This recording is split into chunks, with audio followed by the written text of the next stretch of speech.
CH11 मुफ्ती साहब के paper का राज। उसने वो पेपर तुरंत फाड़ दिया। उसको डर था कहीं ये किसी के हाथ ना आ जाए, नहीं तो परेशानी हो जाएगी। तभी समायरा कमरे में आ गई। भाई आप अभी तक यूं ही बैठे हैं, चलिए मेरे साथ और किचन में मेरा हाथ बटाइए। आज मेरी पसंद का सब कुछ बनाया जा रहा है। मैं भी सबकी हेल्प कर रही हूँ तो आपको भी करना होगा। हाँ बिल्कुल मेरी डॉल। आदिल समायरा के साथ किचन में चला गया। फिर उसने काम करने के साथ साथ पूछा, शोएब ने तुमको क्या बर्थडे गिफ्ट दिया? भाई उसने मुझे एक बहुत ही प्यारी सी ड्रेस गिफ्ट की है जो मैं आज पहनूंगी। मुझे पता है वो मुझे बहुत चाहता है लेकिन परेशान करता रहता है। और आपकी दी हुई रिस्ट वॉच भी काफ़ी खूबसूरत है। वो लिमिटेड कलेक्शन वॉच है, मुझे अच्छी लगी। आदिल ने अंडे फेंकते हुए उससे सारी बातें पूछ डाली। उसके कौन कौन फ्रेंड्स आ रहे हैं, उसने मेकअप आर्टिस्ट को कितने बजे बुलाया है।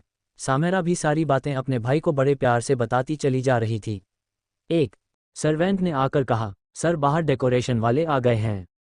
हाँ ठीक है, तुम उनको जाकर सब कुछ समझा दो, आदिल ने उससे कहा। कैटरिंग वाले भी आकर अपने काम में पहले ही लग चुके थे।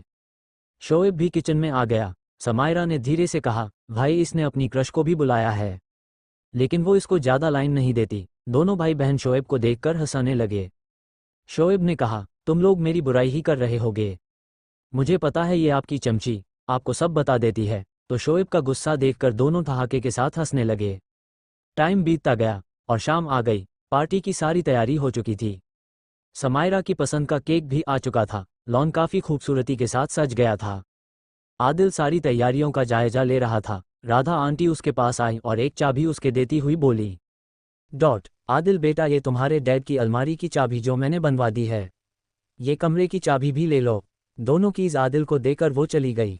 आदिल ने उस चाबी को देखा, फिर धीरे धीरे सीढ़ियों पर चढ़ने लगा और अपने पेरेंट्स के रूम के पास आ गया। उसने रूम को खोला और अलमारी की चाबी लेकर डैड की अलमारी को खोल दिया। वो चाहता तो अपनी पावर्स से वो अलमारी के आर पार देख लेता, लेकिन उसने ऐसा नहीं किया। उसने चाबी के जरिए ही अलमारी खोलनी सही समझी। उसमें काफ़ी जाले लगे थे। काफ़ी साल के बाद उनको अलमारी खुली थी। काफ़ी धूल भी थी। आदिल ने कुछ सामान इधर उधर किए। उसके डैड का सामान सब रख हुआ था। तभी उसकी नज़र एक फाइल पर गई जिसमें कुछ अरबी में लिखा था। उसने वो फाइल उठाई और उस पर जमी हुई धूल को साफ करने लग गया।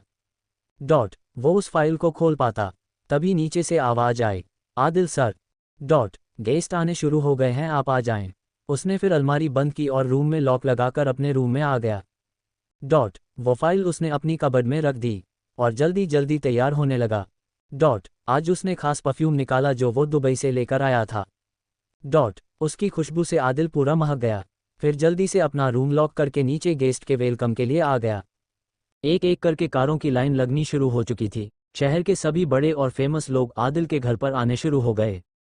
आदिल के ऑफिस के लोग भी थे, उसके कुछ फ्रेंड्स, ओम भी आ चुका था, समायरा के फ्रेंड्स भी आ रहे थे। आज सत्तार मैंशन रोशनी से चमक रहा था, लेकिन आदिल के दिल में अजीब सी उलझने तैर रही थी। वो बाहर तो सबसे मुस्कुरा कर बातें कर रहा था लेकिन अंदर तो लहरें उठ रही थी। उसकी नज़र ठहर गई जब उसने कायनात को आते देखा। वो आदिल के दिए गाउन में किसी हूर से कम नहीं लग रही थी। तभी उसे देख रहे थे। आदिल को थोड़ी सी चिढ़ भी हो गई कि सब उसे घूर घूर कर देख रहे हैं, लेकिन जब तक वो आदिल के पास आती समायरा उसको मिल गई। उसने समायरा को हग किया और उसका बर्थडे प्रेजेंट दिया। फिर वो समायरा के साथ उसके फ्रेंड्स से मिलने उसके साथ चली गई। ओम ने आदिल के बगल में खड़े होकर कहा, दिल ना जलाओ अपना, वो तुम्हारी ही है। आदिल ने कहा, तुम टीच करना कब बंद करोगे? ओम ने कहा, कभी नहीं, जब हम बुढ़े भी हो जाएंगे तब भी मैं तुमको इसी तरह से परेशान करूंगा। आदिल उसकी तरफ देखकर मुस्कुरा दिया, लेकिन आदिल की नज़र तो कायनात से हट ही नहीं रही थी। वो बस उसे से देखे जा रहा था। उसको बाकी गेस्ट से जैसे कोई मतलब ही नहीं थी। शोएब भी आ गया, बोला, भाई क्या कर रहे, चलिए मैं सबसे मिलिए, यहाँ यूं ना खड़े हो। वो ज़बरदस्ती आदिल को सबके बीच लेकर आ गया। आदिल ने भी अपने आप को नॉर्मल किया और सबसे बात करने लगा। उसी समय आदिल ने अपने घर के बाहर काली बिल्ली को टहलते देखा तो उसको उसकी हरकतें थोड़ी अलग सी लगी, जो आमतौर पर बिल्ली की नहीं होती। उसने अपने कमरे में आकर बिल्ली के बिहेवियर पर सर्च किया। उसमें कुछ चौंकाने वाली जानकारियां सामने आई, लेकिन फिर आदिल ने उन बातों को लाइटली ले लिया। उसने सोचा, हो सकता है कि मैं कुछ ज़्यादा ही सोच रहा हूँ, इसलिए मुझे ऐसा लग रहा है। वो अपना लैपटॉप बंद कर देता है। और सुबह मुफ्ती साहब से मिलकर उन्हें कैसे क्या बताना है, उसके बारे में सोचने लगा। मैं मुफ्ती साहब को ये सब कैसे बताऊंगा? क्या वो मेरी बात पर यकीन करेंगे? सब कुछ इतना अजीब है। क्या उनको बेतलम जिन के बारे में बताना सही है? उसके दिमाग में बस यही सब ख्याल आ रहे थे। वो ये सब सोच ही रहा था कि उसे थोड़ा अजीब सा लगा। उसने दरवाज़ा उठकर तुरंत बंद कर दिया। अचानक से उसके कमरे में बालकनी के जरिए एक सूखा हुआ पेड़ का पत्ता उड़ता हुआ आता है। आदिल उसे दिखते ही थोड़ा अलर्ट हो जाता है, लेकिन वो पत्ता अचानक से अपने आप जल उठता है और आग की लपटों से वहां पर कुछ लिख कर आ जाता है, लेकिन वो लैंग्वेज आदिल को समझ में नहीं आती। वो ना अरबी लैंग्वेज थी ना ही कोई नॉन लैंग्वेज। थोड़ी ही देर में वो आग की लपटें अपने आप ही बुझ जाती है। लेकिन वो क्या था, आदिल को कुछ समझ में नहीं आया। अगर बेतलम जिन की तरफ से कोई खबर आती तो अरेबिक लैंग्वेज में होती है, और मुफ्ती साहब ने जब संदेश भेजा था तब वो उर्दू में था। लेकिन ये कौन सी भाषा थी? आदिल के सिर के ऊपर से निकल गई। लेकिन सबसे बड़ा सवाल कि ये भेजा किसने? कौन था इसको भेजने वाला? और क्यों भेजा? इसको भेजने का मकसद क्या था? आदिल के दिमाग में ये सारे सवाल घूमने लगे, लेकिन आदिल ने उस लिखावट को अपने दिमाग में कैद कर लिया था। और ये लिखावट अपने गुलाम जिन से पूछने का सोचा। उसका गुलाम जिन 2 दिन से नजर नहीं आया था। आदिल ने जैसे ही उसे याद किया वो तुरंत उसके सामने आ गया। आदिल ने उससे पूछा, तुम कहाँ थे 2 दिन से? तो उसने कहा, मालिक मैं आपके आसपास ही हूँ और उसका पीछा कर रहा हूँ जो आपके पीछे है। आदिल ने हैरानी से पूछा, मेरे पीछे? कौन है मेरे पीछे? क्या पता लगाया तुमने अभी तक? उसने बताना शुरू किया। मालिक आपके पीछे भी एक जिन है, लेकिन वो जिन हमारी तरह नहीं है। शैतान जिन है जो किसी का गुलाम है। मैं उसी का पीछा कर रहा हूँ 2 दिन से। उससे नज़र बचाकर, क्योंकि मालिक वो आपके हर कदम को देख रहा है, लेकिन वो घर के अंदर नहीं दाखिल हो सकता। जैसे मैं आ सकता हूँ वो नहीं आ सकता। मैंने कुरान को मुकम्मल पढ़ा है और मैं ईमान वाला जिन हूँ, नहीं तो मैं अब तक जल चुका होता। घर कुरान की आयतों से महफूज है, इसलिए कोई भी शैतानी ताकतें यहाँ दाखिल नहीं हो सकती। आदिल ने उससे पूछा, किसका गुलाम है वो शैतान जिन? कुछ उसके बारे में पता चला? तो इसका जवाब देते हुए उसने कहा, अभी नहीं, लेकिन मैं जल्द पता कर लूँगा मालिक और आपको आकर बता दूंगा। इसके बाद आदिल ने कहा, मैंने अभी कुछ देखा है, तुम उसको देखो और मुझे बताओ कि वो क्या है। जी मालिक। उसने आदिल का दिमाग रीड करना शुरू कर दिया और कुछ देर पहले ही जो रूम में हुआ उसने वो सब देख दिया। फिर आदिल के माइंड से निकलकर उसने कहा, यह आदिम जमाने की जबान थी। जो हम जिन बोला करते थे, लेकिन ईमान वाले अरबी बोलते हैं। लेकिन इसको भी इस्तेमाल में हमारी दुनिया के जिन करते हैं। आदिल उसकी बात सुनकर स्टन हो गया। जिन्नों की आदिम जबान। किसने और क्यों मुझे ये मैसेज भेजा है? उसने गुलाम जिन से उसका मतलब पूछा। तो गुलाम जिन ने उसे बताया, ये पैगाम आपको किसी बुजुर्ग जिन ने भेजा है। जिसमें आपकी मदद के लिए कहा गया है। मेरी मदद? मुझे समझ में नहीं आया। कोई बुजुर्ग जिन मेरी मदद करने के लिए बोल रहा है, यही मतलब है? तो इस पर गुलाम जिन ने कहा, हो सकता है इसका मतलब यही हो। और कोई मदद? मालिक नहीं तो मैं जाता हूँ, मुझे उस जिन का पीछा करना है। ठीक है तुम जा सकते हो। आदिल के इतना कहते ही वो गायब हो गया। अब ये नया क्या आ गया? कौन है वो बुजुर्ग जिन जो मेरी मदद के लिए तैयार है? अगर वो मदद करना चाहता है तो मेरे सामने क्यों नहीं आया? सिर्फ पैगाम ही क्यों भिजवा दिया? और उसने कहा, मदद? लेकिन वो मेरी मदद किस तरह से और कैसे करना चाहता है? थोड़ा सा भी इसके बारे में पता चले तो बात भी समझ में आए। लेकिन सिर्फ मदद, ये मैं कैसे समझ सकता हूँ? आदिल बेड पर टेक लगाकर लेट जाता है। उसकी आंख लग जाती है और वो एक ख्वाब में पहुंच जाता है जहां पर सब कुछ उसे धुएं से भरा नजर आ रहा होता है। ऐसा लग रहा था जब हल्का सा धुआं छटता है तो उसे वहां पर कुछ बच्चे खेलते हुए नजर आ रहे हैं। वो कुछ हैंडबॉल की तरह ही गेम खेल रहे हैं। आदिल उन बच्चों के पास जाता है और उनसे उसके बारे में पूछता है, लेकिन वो उसको कोई जवाब नहीं देते, सिर्फ इशारा करके बताते हैं। आदिल थोड़ा आगे जाता है तो एक नहर बह रही होती है जिसका पानी बिल्कुल सफ़ेद रंग का होता है। उसके अंदर तैरती हुई मछलियां साफ नजर आ रही होती है। आदिल को वो एक गांव जैसा लगता है, हर तरफ पेड़ पौधे, लेकिन बच्चों के अलावा वहां कोई नजर नहीं आ रहा होता है। लेकिन अचानक से वहां पर आग के गोले गिरने लगते हैं। गांव में छोटे छोटे घरों से लोग निकलने लगते हैं और उन आग के गोलों से अपना घर बचाने की कोशिश करने लगते हैं। आदिल भी भागकर एक शख्स की मदद करता है। घर की छत पर आग लगी होती है। वो नहर से पानी लाकर उस घर की छत पर लगी आग को बुझाने लगता है। कुछ ही देर में सब नॉर्मल हो जाता है, आसमान भी साफ हो जाता है। वहां एक दो लोग टहल रहे होते हैं। आदिल उनसे बात करने की कोशिश करता है लेकिन वो उसे देखते तो हैं। लेकिन कोई बात नहीं करता है। वहाँ उसे एक मस्जिद भी दिखाई देती है। वो उस मस्जिद के लिए जाने लगता है, लेकिन अचानक से एक आदमी आता है और आदिल के गर्दन पर तलवार रख देता है। लेकिन पीछे से तेज आवाज आती है, छोड़ दो उसे, वो मेरा बेटा है। छोड़ दो उसे, वो मेरा बेटा है। आदिल को वो आवाज अपने डैड की लगी। वो शख्स आदिल की गर्दन से तलवार हटा देता है। आदिल जैसे ही पलट कर देखने की कोशिश करता है, उसकी आंख खुल जाती है। आदिल खुद को उस वक्त पसीने से नहाया हुआ पाता है। पूरी बॉडी से पसीना टपक रहा था। आदिल तुरंत उठकर पानी पीता है। उसका गला पूरी तरह से सूख गया होता है, लेकिन वो अपने हाथ पर हल्का सा कटे का निशान देखता है, जहां से हल्का सा खून आ रहा होता। ये खून यहाँ से क्यों निकल रहा है? अभी तक तो मुझे कोई चोट नहीं लगी थी, मुझे याद है, लेकिन ये अचानक से कट का निशान कैसे आ गया? अब ये कौन सा जिन है जो आदिल की मदद करना चाहता है? आदिल की जिंदगी में हर दिन एक नए राज का फाश होता है, और कितने दिन तक आदिल उलझा रहेगा इन सब से? क्या मोड़ लेगी उसकी कहानी? अब जानने के लिए सुनते रहिए CH12 आदिल के अब्बा की फाइल। समायरा के केक कटिंग का टाइम हो गया था। आदिल और शोएब दोनों उसके पास आए और उसका बर्थडे केक कट करवाया। समायरा भी आज किसी परी से कम नहीं लग रही थी। केक कट होने के बाद दोनों भाइयों ने उसके गालों पर किस किया और गले लगाया। सभी आए हुए मेहमान उनके प्यार को देखकर उनको दुआएं दे रहे थे। कुछ ही देर में सब अपने अपने माहौल में रंग गए। समायरा अपने दोस्तों के साथ तो शोएब भी अपने ग्रुप के साथ मस्ती में सराबोर हो गए। आदिल एक चेयर पर अकेला बैठा मॉकटेल का लुत्फ ले रहा था। वहीं दूसरी चेयर पर कायनात आकर बैठ गई। उसको कुछ आंटीज ने पकड़ रखा था और बातों में लगा रखा था। बड़ी मुश्किल ने जान छुड़ाकर वो आदिल के पास आई। आदिल ने उसके आने पर कहा, वक्त कैसे बीत जाता है पता ही नहीं चलता। आज उसे अपने मॉम डैड की काफ़ी याद आ रही थी। आदिल ने कायनात से कहा, अगर वो आज होते तो शायद लाइफ चेंज होती, मेरे ऊपर इतनी जिम्मेदारियां नहीं होती, मैं भी बाकी लड़कों की तरह मस्ती करता, पार्टीज करता, लेकिन ऐसा नहीं है। शायद मैं वक्त से काफ़ी पहले ही मैच्योर हो चुका हूँ। कायनात उसकी बातें बस सुन रही थी। फिर उसने कायनात की तरफ देखकर कहा, आज तुम बहुत अच्छी लग रही हो, लेकिन मैं तुम्हारी तारीफ भी नहीं कर सकता, नज़र लग जाएगी मेरी। उसने मुस्कुराते हुए कहा। कायनात ने कहा, आदिल तुम में वो खूबियां हैं जो शायद तुमको भी नहीं पता, इसलिए ऊपर वाले ने तुमको आजमाइश में डाला। वो अपने अच्छे बंदों को ही टेस्ट करता है।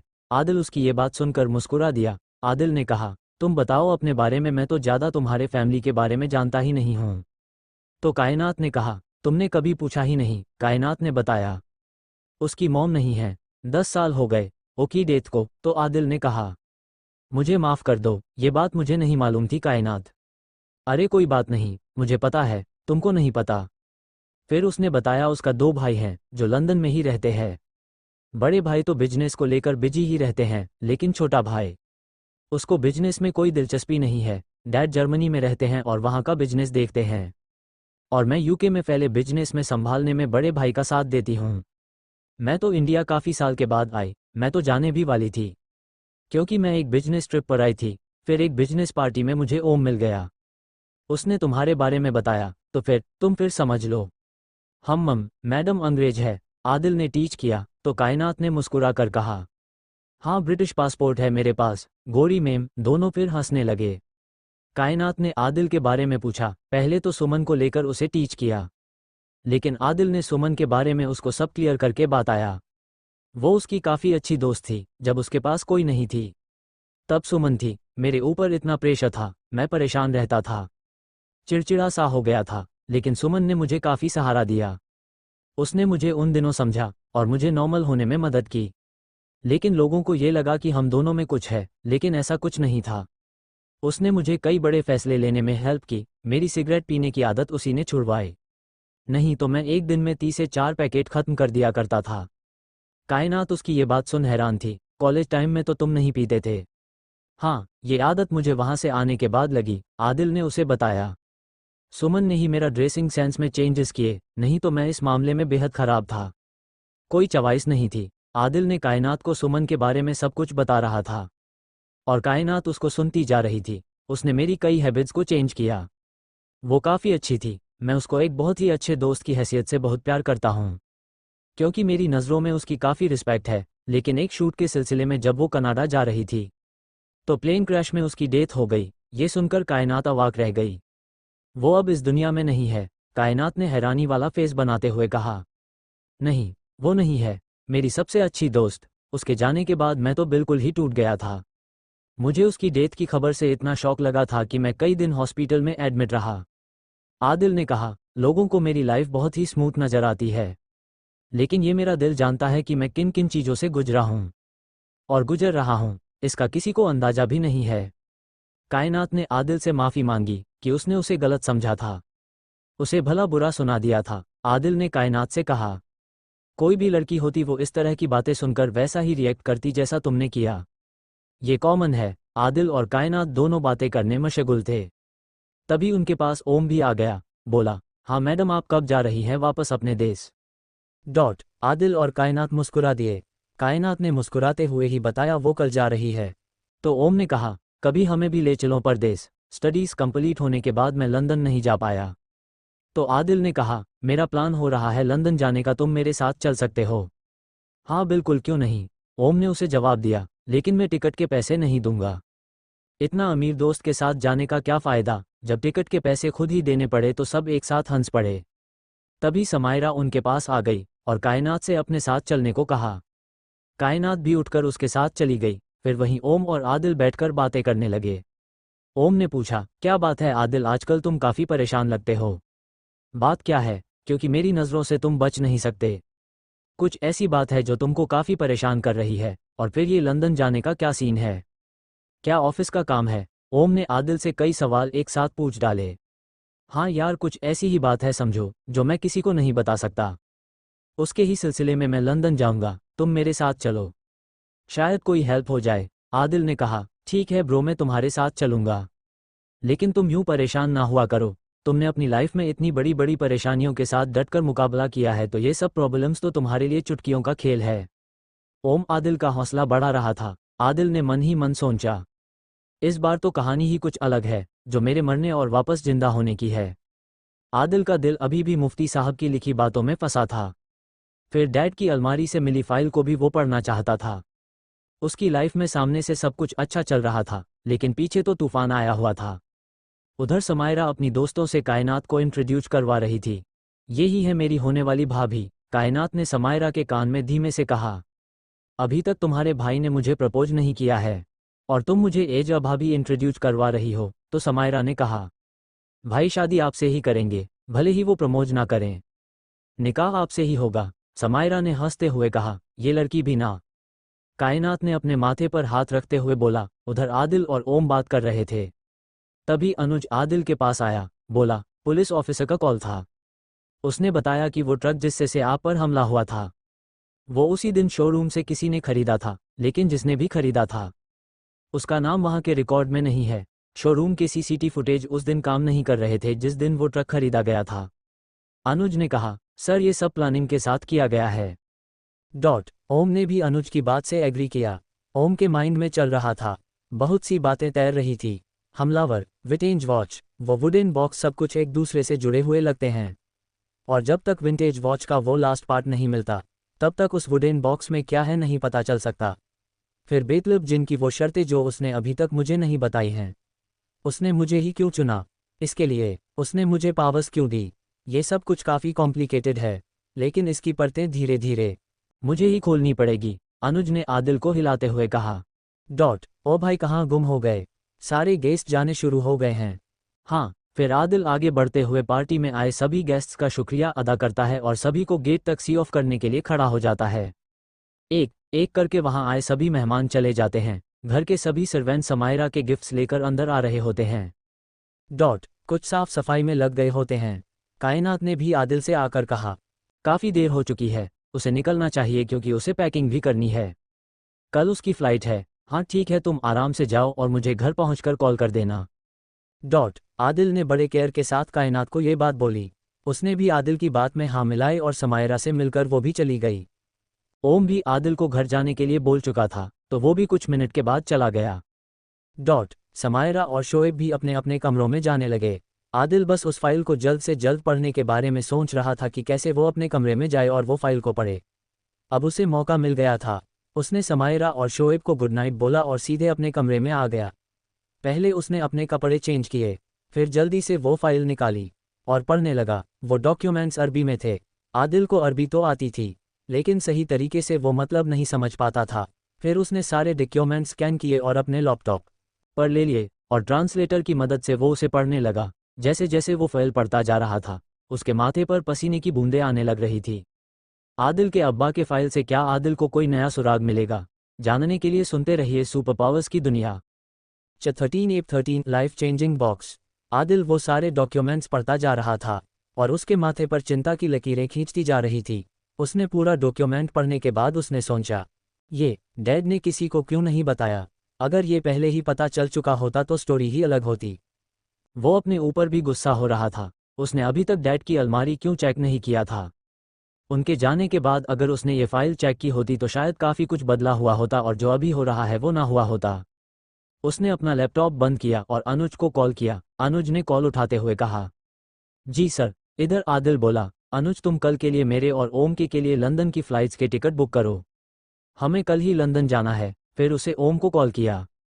हाँ ब्रो। उधर से ओम की आवाज़ आई, अपने बैग पैक कर लो, हम लोग कल ही लंदन जा रहे हैं। तो ओम ने आदिल को छेड़ते हुए कहा, कायनात के बिना रहा नहीं जा रहा तुम्हें। अरे नहीं यार, ऐसी बात नहीं है, मैंने तुमको जो बात बताई थी उसके ही सिलसिले में लंदन जाना है।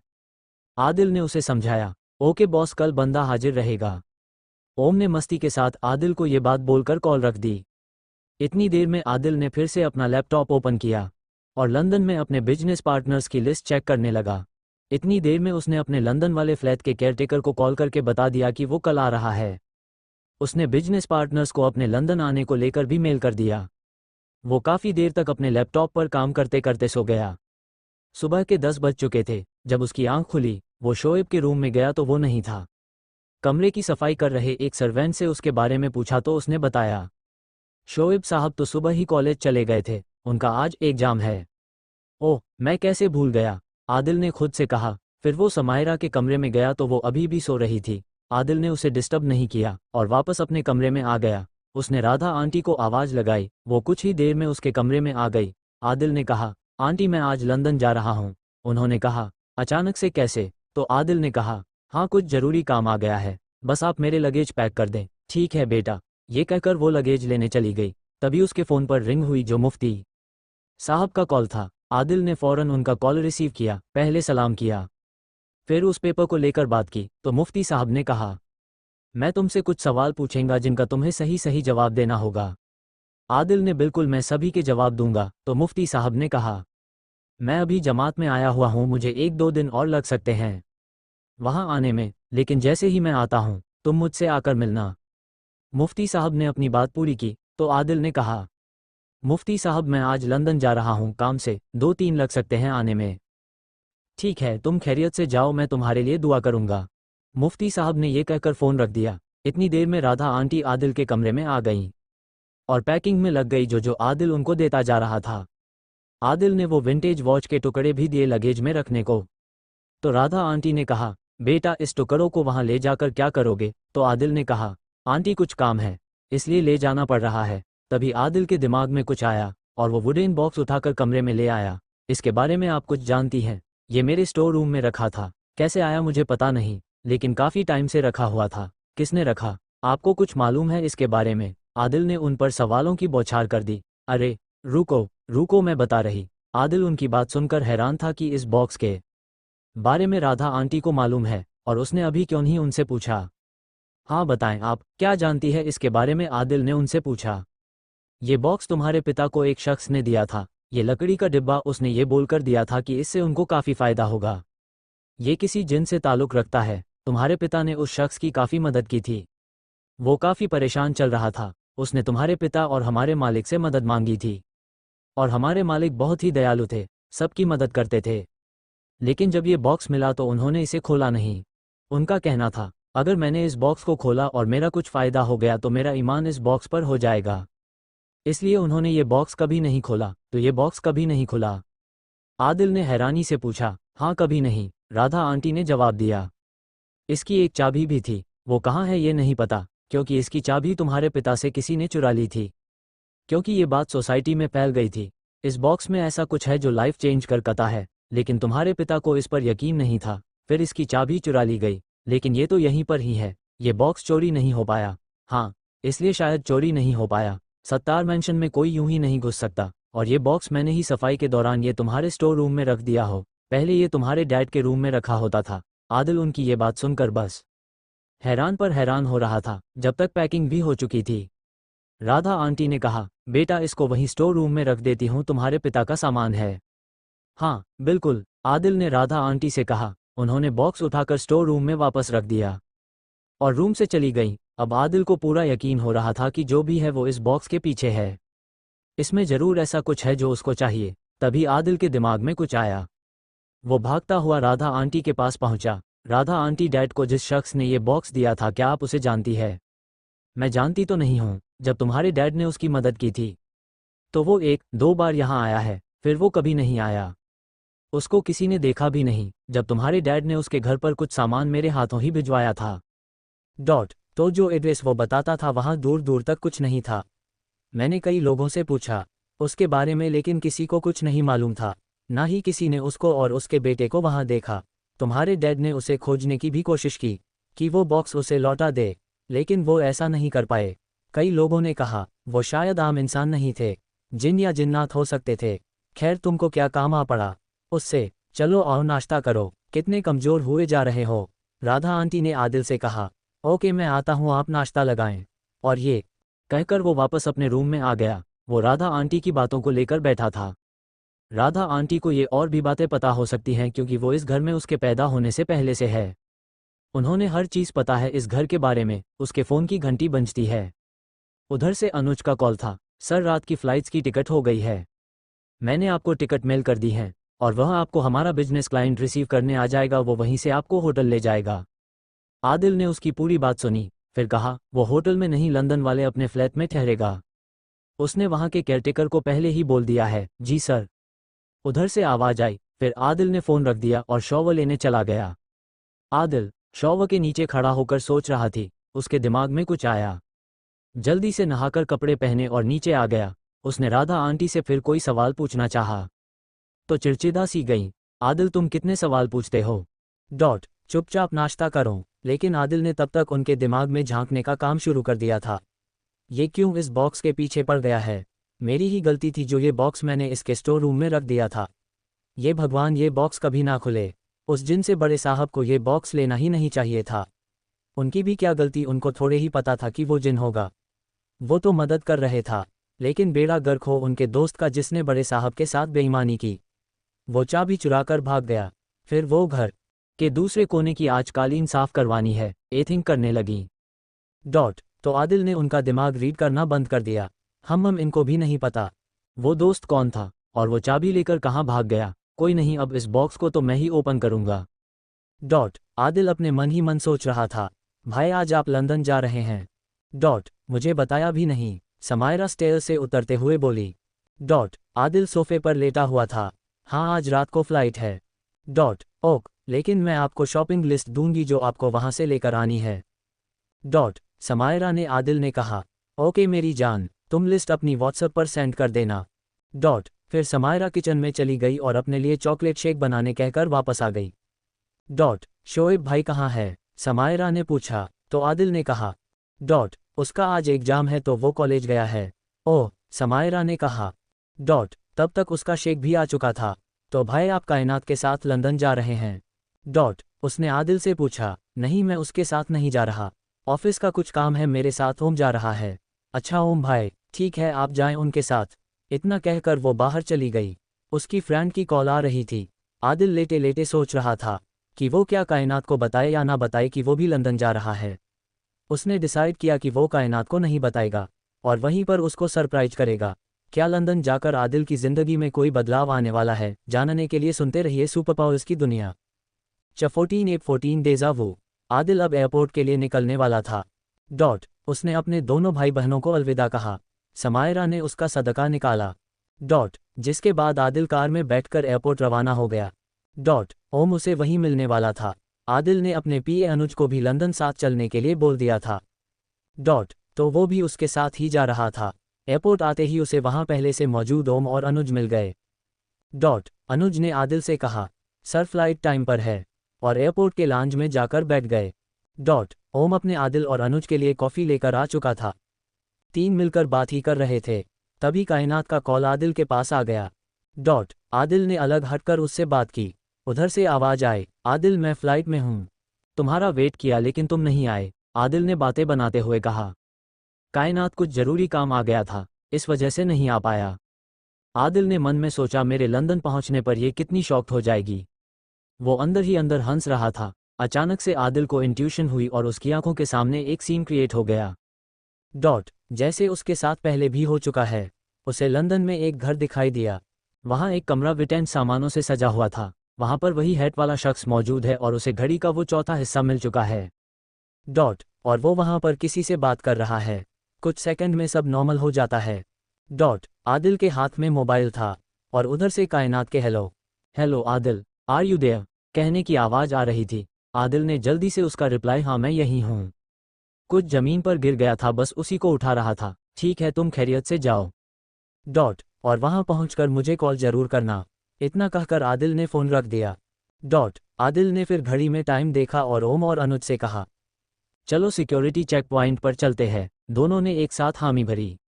चेक इन तो पहले ही सब करवा चुके थे। आदिल ने माइंड में बस यही चल रहा था कि अगर वो अपनी पावर से कुछ सेकंड के लिए वहां चला भी गया तो यहाँ गड़बड़ हो जाएगी। सिक्योरिटी कैमरे हर तरफ हैं, भीड़ भी बहुत है। फिर उसने अपनी पावर का यूज करने का ख्याल फिलहाल के लिए छोड़ दिया। सिक्योरिटी चेक हो चुका था और तीनों बोर्डिंग पास में दिए गेट नंबर पर जाकर बैठ गए। आदिल को एयरपोर्ट पर देर तक रहना बिल्कुल पसंद नहीं था। उसे लंबी फ्लाइट जर्नी भी पसंद नहीं था। वो अवॉइड करता था, लेकिन ऑफिस के जरूरी कामों और मीटिंग की वजह से उसे ये झेलना पड़ता था। ओम ने आदिल से बात करते हुए कहा, ब्रो ये बताओ तुम क्या कॉलेज भी चलोगे? आदिल ने सोचते हुए कहा, हाँ चल लेंगे, तुम साथ हो तो जरूर चलेंगे। नहीं तो पढ़ाई पूरी होने के बाद जितनी बार भी लंदन गया। कॉलेज नहीं गया, फिर डन है चलेंगे। ओम ने अनुज से भी कहा, तुम भी हमारे कॉलेज चलना, देखना वहां के जलवे। ओम ने मजाकिया लहजे में कहा, जी सर चलूंगा। अनुज से भी मुस्कुराकर जवाब दिया। वो थोड़ा डर भी रहा था क्योंकि पहली बार वो आदिल के साथ फॉरेन ट्रिप पर जा रहा था। थोड़ा एक्साइटेड भी था। अनुज ने एयरपोर्ट पर बैठे बैठे लंदन में घूमने की डेस्टिनेशन भी सर्च कर ली थी। उसे सोचा जब टाइम मिलेगा तो घूम लेगा। तभी अनाउंसमेंट हुई। सभी पैसेंजर्स उठकर लाइन में लग गए। अपना बोर्डिंग पास एयरलाइंस के स्टाफ को दिया। उन्होंने स्टैंप लगा दिया और तीनों कुछ मिनटों में प्लेन के अंदर थे। सभी अपनी अपनी सीट पर बैठ चुके थे। तभी आदिल ने एक शख्स को देखा। आदिल उसे देखकर हैरान था। बेतलब जिन ने अपने गुलाम जिन को भी आदिल के पीछे भेजा था, वो आदिल की पीछे वाली सीट पर था। आदिल को यकीन नहीं हो रहा था, वो किसी और शक्ल में था, लेकिन आदिल उसे उसकी असली शक्ल में देख सकता था। उसने आदिल से अपनी ताकत के जरिए बात करते हुए कहा, वो आपके साथ रहेगा, हो सकता हो वहां कोई खतरा हो, इसलिए गुलाम आपके साथ है। जितनी देर उसने आदिल से बात की, आदिल को आसपास क्या हो रहा है कुछ समझ नहीं आ रहा था। जैसे ही वो नॉर्मल हुआ, ओम कब से उसे सीट बेल्ट बांधने के लिए कह चुका था। एयर होस्टेज फिर से आदिल के पास आई, sir please fasten your seat belt. Adil ने उसे सॉरी बोलते हुए जल्दी से अपनी सीट बेल्ट बांध ली। कुछ ही देर में प्लेन टेक ऑफ कर गया। 10 घंटे की फ्लाइट किसी ना किसी तरह से झेलनी थी। आदिल को तो बस सोना था, उसे फ्लाइट में नींद भी जल्दी आ जाती थी। लेकिन ओम और अनुज तो फ्लाइट को पूरा एंजॉय करना चाहते थे। आदिल सो चुका लेकिन अनुज खाने पीने में लगा था तो ओम को एयर होस्टेज से बात करने में मजा आ रहा था। आदिल बहुत ही गहरी नींद में सोया था, उसे कुछ खाया भी नहीं था। ओम ने उसे एक दो बार उठाने की भी कोशिश की, लेकिन वो नहीं उठा, बस बोल रहा था, उसे डिस्टर्ब ना करो, सोने दो। उसकी आंख लंदन के हीथ्रो एयरपोर्ट पर उतरने के कुछ ही देर पहले खुली। उसने पीछे देखा तो वो जिन वहां नहीं था। उसने ओम से यूं ही पूछा, ये पीछे की सीट वाला आदमी कहाँ गया? तो ओम ने कहा, तुम शायद अभी भी नींद में हो, पीछे तो कई पैसेंजर ही नहीं था। आदिल उसकी बात सुनकर सुन्न हो गया। इतनी देर में अनुज ने कहा, आदिल सर, आज आपकी वजह से ही मैं पहली बार इंटरनेशनल फ्लाइट पर बैठा, उसके लिए आपका शुक्रिया। आदिल ने हैरानी से कहा, यह तुम्हारा फर्स्ट टाइम था? ओ, तुमने मुझसे पहले क्यों नहीं बताया था? लास्ट टाइम जब मैं यूएस जा रहा था तब मैंने तुमको साथ चलने को कहा था, तब क्यों नहीं साथ में गए? तो अनुज ने सिर पर हाथ फेरते हुए कहा, सर उस वक्त मेरा पासपोर्ट नहीं बना था, इसलिए। उसकी ये बात सुनकर आदिल और ओम दोनों ही मुस्कुरा दिए। अनुज भी हंस दिया। तीनों अपनी अपनी सीट बेल्ट बांध चुके थे। बस फ्लाइट लैंड करने वाली थी। वो लोग कुछ दी देर में लंदन में थे। अनुज ने तो टेक ऑफ और लैंड होते हुए काफ़ी पिक्चर्स क्लिक की। इमिग्रेशन के बाद 3 हीथ्रो एयरपोर्ट से बाहर निकल आए। वहां आदिल को उनकी कंपनी के बिजनेस पार्टनर ने आदिल को रिसीव करने के लिए अपना मैनेजर भेजा था, मिस्टर हॉब्स, लेकिन आदिल ने उनको बताया कि वो यहां से अपने फ्लैट में जाएंगे। लेकिन मिस्टर हॉब्स ने साथ में डिनर करने के लिए प्रेशर डाला तो आदिल तैयार हो गया। फिर वो एक रेस्टोरेंट में गए और वहाँ पर साथ में खाना खाया। रास्ते में आदिल को लंदन की सड़कें, वहाँ के लोग, वेदर सब अच्छा लग रहा था। आदिल अपने लंदन में बिताए पुराने दिन भी याद कर रहा था, कैसे वो इन सड़कों पर अपने कॉलेज के ग्रुप्स के साथ मस्ती करता था। बातों ही बातों में पता चला कि मिस्टर हॉब्स भी आदिल और ओम जिस कॉलेज से पास आउट थे वो वहीं के पास आउट हैं, लेकिन दोनों के सुपर सीनियर, क्योंकि मिस्टर हॉब्स अधेड़ उम्र के थे। बातें करते करते पता ही नहीं चला कब आदिल का अपार्टमेंट आ गया। सभी ने मिस्टर हॉब्स का शुक्रिया कहा और फिर से मिलते की बात कही। ओम और अनुज को तो काफ़ी नींद आ रही थी। आदिल का फ्लैट अपार्टमेंट के 15 फ्लोर पर था। वो लोग लिफ्ट के जरिए फ्लोर पर पहुंचे। आदिल ने की निकालकर डोर खोला। उसका फ्लैट पूरा चमचमा रहा था। कुछ ही मिनट के बाद उसके केयरटेकर का कॉल आया और उसने मॉर्निंग में आने की बात कही, क्योंकि लंदन में रात हो रही थी और इंडिया में इस वक्त दिन था। आदिल ने शोएब को कॉल ना करके समायरा को अपने खैरियत से लंदन पहुंचने के बारे में बता दिया और साथ में उसकी कई इंस्ट्रक्शन भी दिए कि वो राधा आंटी को बिना बताए कहीं ना जाए। शोएब को भी बताए। उसने समायरा से कहा, जब शोएब एग्जाम देकर आ जाए तो उससे बोलना कि मुझे वो कॉल कर ले। ठीक है भाई, अपना ख्याल रखिएगा। ये कहकर समायरा ने फ़ोन रख दिया। ओम और अनुज की आंखों में नींद तैर नहीं थी। वो तो फ्लैट में आकर बिस्तर देखते ही सो गए, लेकिन आदिल को नींद नहीं आ रही थी। वो अपार्टमेंट से बाहर आ गया। उसके लिए कुछ नया नहीं था। वो बाहर यूं ही घूमने निकल गया। उसने अपना मोबाइल निकाला और कायनात को कॉल किया। कायनात ने तुरंत कॉल रिसीव की और उस पर नाराज होने लगी। मैं तुम्हारा नंबर घंटों से ट्राई कर रही लेकिन नहीं लग रही थी। रहा था। कहाँ थे तुम? आदिल के मुंह से निकला, लंदन आने वाली फ्लाइट में। क्या? उसे कुछ समझ में नहीं आया। फिर बोली, क्या बोल रहे हो?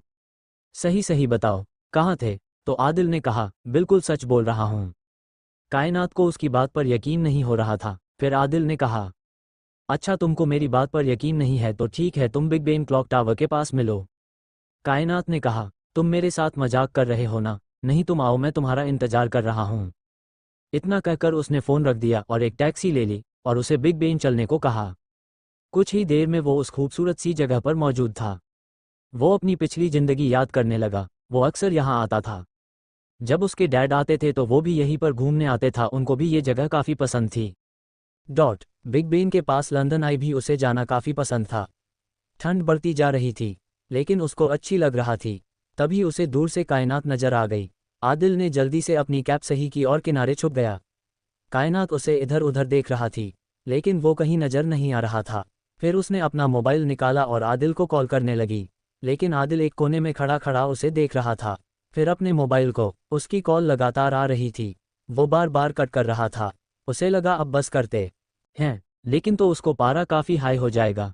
कायनात वाकई में काफ़ी गुस्से में थी। तभी आदिल ने पीछे से आकर कहा, कायनात। वो अचानक से मुड़ी तो आदिल को धक्का लगा और वो ज़मीन पर गिर गया। कायनात उसे वहाँ देखकर खुशी से पागल हो गई। उसे यकीन नहीं हो रहा था कि वो आदिल है और उसके सामने है। आदिल और कायनात आमने सामने थे। कायनात आदिल को देखकर काफ़ी खुश थी। उसने आदिल से कहा, जब तुम लंदन आ रहे थे तो उसको क्यों नहीं बताया? तो आदिल ने कहा, बस अचानक से काम आ गया, फिर सोचा कि तुमको सरप्राइज दे दूंगा। फिर दोनों चहलकदमी करने लगे। कायनात ने पूछा, तुमको यहाँ ऑफिस से रिलेटेड वर्क है? तो आदिल ने हाँ में जवाब दिया। फिर कायनात ने कहा, तुमको मेरे घर आना होगा, कल तुम मेरे घर आओ, ठीक है? आदिल ने उसका इनविटेशन एक्सेप्ट कर लिया। आदिल के मोबाइल में एक मैसेज का नोटिफिकेशन आया, जिसे आदिल ने चलते चलते हुए ही ओपन करके पढ़ा, लेकिन वो पढ़ते ही ठहर गया। क्या हो? कायनात ने कहा, कुछ नहीं, तुम यहीं रुको, मुझे एक ज़रूरी कॉल करनी है। फिर आदिल कायनात से पास से हटकर थोड़ा दूर होकर कॉल करने लगा। उसने अपने मैनेजर को कॉल की।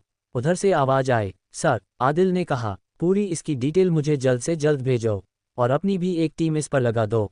हम लोगों को इस पर बिल्कुल भी लापरवाही नहीं करनी है। क्या कायनात से मिलकर आदिल के सामने एक नया राज खुलेगा? क्या उनकी मोहब्बत कामयाब हो पाएगी? जानने के लिए सुनते रहिए सुपर पावर्स की दुनिया। CH-15 शैतान का हमला क्या हुआ कंपनी में? कायनात ने एक्साइटमेंट के साथ पूछा। पहले तो आदिल रुका, फिर बोला, जिस लैंड पर काम चल रहा है उसमें कुछ ऐसे मेटल्स और रॉक्स मिल हैं जिनके बारे में अभी तक पता नहीं था और उनको रिसर्च के लिए भेजा जा रहा है। इससे कंपनी को काफ़ी फ़ायदा होने वाला है, आदिल ने कहा। ये तो काफ़ी अच्छा खबर है, कायनात ने उसकी बात सुनकर कहा। फिर वो एक बर्गर वैन के पास जाकर रुक गए। वहाँ काफ़ी भीड़ भी थी। आदिल ने वहां से अपने और कायनात के लिए बर्गर ऑर्डर किए। फिर ही पास में ही बैठकर खाने लगे। आदिल को वहीं पर गुलाम जिन भी नजर आ गया। आदिल समझ गया वो उसका पीछा नहीं छोड़ेगा, लेकिन वो आदिल के पास आ रहा था। आदिल उसको पास आता देख थोड़ा डर सा गया क्योंकि कायनात उसके साथ थी। लेकिन वो एक अंग्रेज के शक्ल में था। उसने आदिल से कुछ बात करने की बात कही। तो आदिल उसको लेकर कोने में चला गया। उसने आदिल ने कहा, यहाँ कुछ सही नहीं है, शैतानी ताकतें मुझे नजर आ रही हैं। आपको बहुत चौकन्ना रहना होगा, मैं आपके साथ हूँ, लेकिन आपको भी अपनी ताकतें इस्तेमाल करनी होगी। ये कहकर वो हवा हो गया। आदिल का उसकी बात सुनकर दिल बैठा जा रहा था। उसे समझ नहीं आ रहा था अब ये शैतान कहाँ से आ गया, क्यों उसका पीछा कर रहा है, क्या होने वाला है। आदिल कायनात के पास आया। उसने कहा, चलो मैं तुमको तुम्हारे घर छोड़ देता हूँ, तुमको अब घर जाना चाहिए। कायनात उसकी अचानक से ये बातें सुनकर हैरत में थी, लेकिन उसने कुछ नहीं कहा। नहीं, मैं चली जाऊंगी। इतना कहकर उसने अपने बर्गर की लास्ट बाइट खाई और पार्किंग के साइड जाने लगी। जाते जाते उसने कहा, कल तुमको मेरे घर आना है, मैं एड्रेस मैसेज कर दूंगी। आदिल ने भी टैक्सी को आवाज लगा दी। वो भी अपने फ्लैट के लिए निकल गया। जैसे ही वो अपने अपार्टमेंट में आया, उसे लगा ये सही मौका है। अपनी पावर से वो उस जगह पर जाने के लिए तैयार था जो उसने एयरपोर्ट पर दिखाई दी थी। उसने अपनी लाल नग वाली अंगूठी पर उंगली फेरी, बस वो वहां से गायब हो चुका था और वो उसी जगह पर आ गया। वो किसी का घर था। उसे बच्चे के खेलने की आवाज़ आ रही थी। कुछ ब्रिटिश सर्वेंट भी उसे काम करते दिखे। उसे लग गया ये लंदन के किसी अमीर आदमी का घर है। फिर वो कमरे में विंटेज वॉच के टुकड़े को खोजने लगा, लेकिन उसे कहीं नजर नहीं आया। वो सबसे छुप रहा था। उसे वो हैट वाला शख्स भी नजर नहीं आ रहा था। तभी उसे एक जानी पहचानी से आवाज़ सुनाई दी, जो उस बच्चे से बात कर रही थी। आदिल को लगा ये आवाज़ उसने पहले भी सुनी है, लेकिन वो उस लेडी को देख नहीं पा रहा था। लिविंग हॉल विंटेज सामानों से सजा हुआ था। उसने ऐसा ही कायनात के घर पर ही देखा था। उसका लिविंग रूम भी ऐसे ही डेकोरेट था। तभी उसे अपने पास कदमों की आवाज़ सुनी। इतनी देर में उसने अंगूठी टच की और वापस अपने अपार्टमेंट के उसी जगह पर वापस आ गया जहां वो कुछ मिनट पहले खड़ा था। अनुज की नींद पूरी हो चुकी थी। उसने आदिल को देखते ही कहा, सर आप कहाँ थे, मैं आपको ही देख रहा था। मैं बाहर गया, अभी जस्ट वापस आया। आदिल ने कहा, अच्छा सर। फिर अनुज किचन में चला गया और कॉफ़ी बनाकर ले आया। उसने एक कप आदिल की तरफ बढ़ा दिया। लेकिन आदिल इतनी गहरी सोच में था, उसे अनुज की आवाज़ सुनाई नहीं दे रही थी। अनुज ने आदिल के हाथ पर हाथ रखा। सर आपकी तबीयत तो ठीक है ना। उसके ऐसा करने से आदिल हरकत में आया। बोला, हाँ क्या हुआ सर, आपकी कॉफ़ी ठंडी हो रही है। अच्छा ओके। आदिल ने ये कहकर जल्दी से कप टेबल से उठा लिया। कॉफ़ी पीते पीते आदिल ने कहा, मैनेजर तुमको एक फ़ाइल कल सुबह भेजेगा, उसको पढ़कर मुझे सारी डीलिस्ट उसकी बताओ। वो लैंड से रिलेटेड है। जी सर, जैसा आप कहे। ओम सो रहा है? आदिल ने पूछा। हाँ सर, वो तो काफ़ी गहरी नींद में है। अनुज से आदिल से बोला। कोई नहीं, उसको सोने देते हैं, तुमको भूख लगी होगी, कुछ खाना ऑर्डर कर लो, जो भी तुमको खाना हो। मैंने बाहर खा लिया था जब तुम लोग सो रहे थे। जी सर, मैं ऑर्डर कर लेता हूँ। इतना कहकर वो वहां से चला गया, लेकिन आदिल को समझ नहीं आया वो आवाज़ किसकी थी जो इतनी जानी पहचानी है। आदिल ने अपने आप को रिलैक्स करने के लिए टीवी खोला और उसमें न्यूज़ चैनल लगा दिया। एक ब्रेकिंग सुनकर उसने अनुज को आवाज़ लगाई। वो तुरंत उसके पास आया। अनुज, ये हमारी कंपनी से रिलेटेड ब्रेकिंग है। वो लैंड प्रोजेक्ट को लेकर ये न्यूज़ इनके पास कैसे आए? आदिल ने तुरंत कंपनी के कम्युनिकेशन ऑफिसर को कॉल किया और न्यूज़ से रिलेटेड सवाल करने लगा। अननोन मटेरियल मिलने की बात इन तक कैसे पहुंची? आदिल के सवाल रुक नहीं रहे थे। कम्युनिकेशन ऑफिसर ने बताया, कुछ मिस्टेक्स की वजह से ऐसा हुआ है, लेकिन उसने न्यूज़ को रुकवाने के लिए चैनल को बोला है। आदिल ने कहा, मुझे आधे घंटे के अंदर ये न्यूज़ चैनल पर दिखनी नहीं चाहिए। जी सर, हम वहीं कर रहे हैं। उधर से आवाज़ आई। आदिल ने फ़ोन कट कर दिया और अनुज को लीगल टीम के हेड से पूरे मामले की जांच करने को बोलने को कहा। वो तुरंत अपने काम में लग गया। आदिल परेशान था। कुछ मिनट के बाद फ़ोन की घंटी बजी। आदिल ने कॉल रिसीव की। उसके कम्युनिकेशन ऑफिसर का कॉल था। सर, न्यूज़ को रुकवा दिया गया है, साथ ही आज से वहां पर सिक्योरिटी भी ज़्यादा करवा दी है। ठीक है, मैं 2 दिन में वापस आता हूं, तब सब मैनेज करो। ये कहकर आदिल ने कॉल कट कर दी। लेकिन ये बात रुकने वाली नहीं थी। सोशल मीडिया पर ट्रेंडिंग हो गई थी। इस न्यूज़ को कंपनी का आईटी और कम्युनिकेशन डिपार्टमेंट हैंडल कर लेगा। इसलिए आदिल ने इसको ज़्यादा तवज्जो ना देकर वो उस आवाज़ के बारे में सोच रहा था जो उसने उस घर में सुनी थी।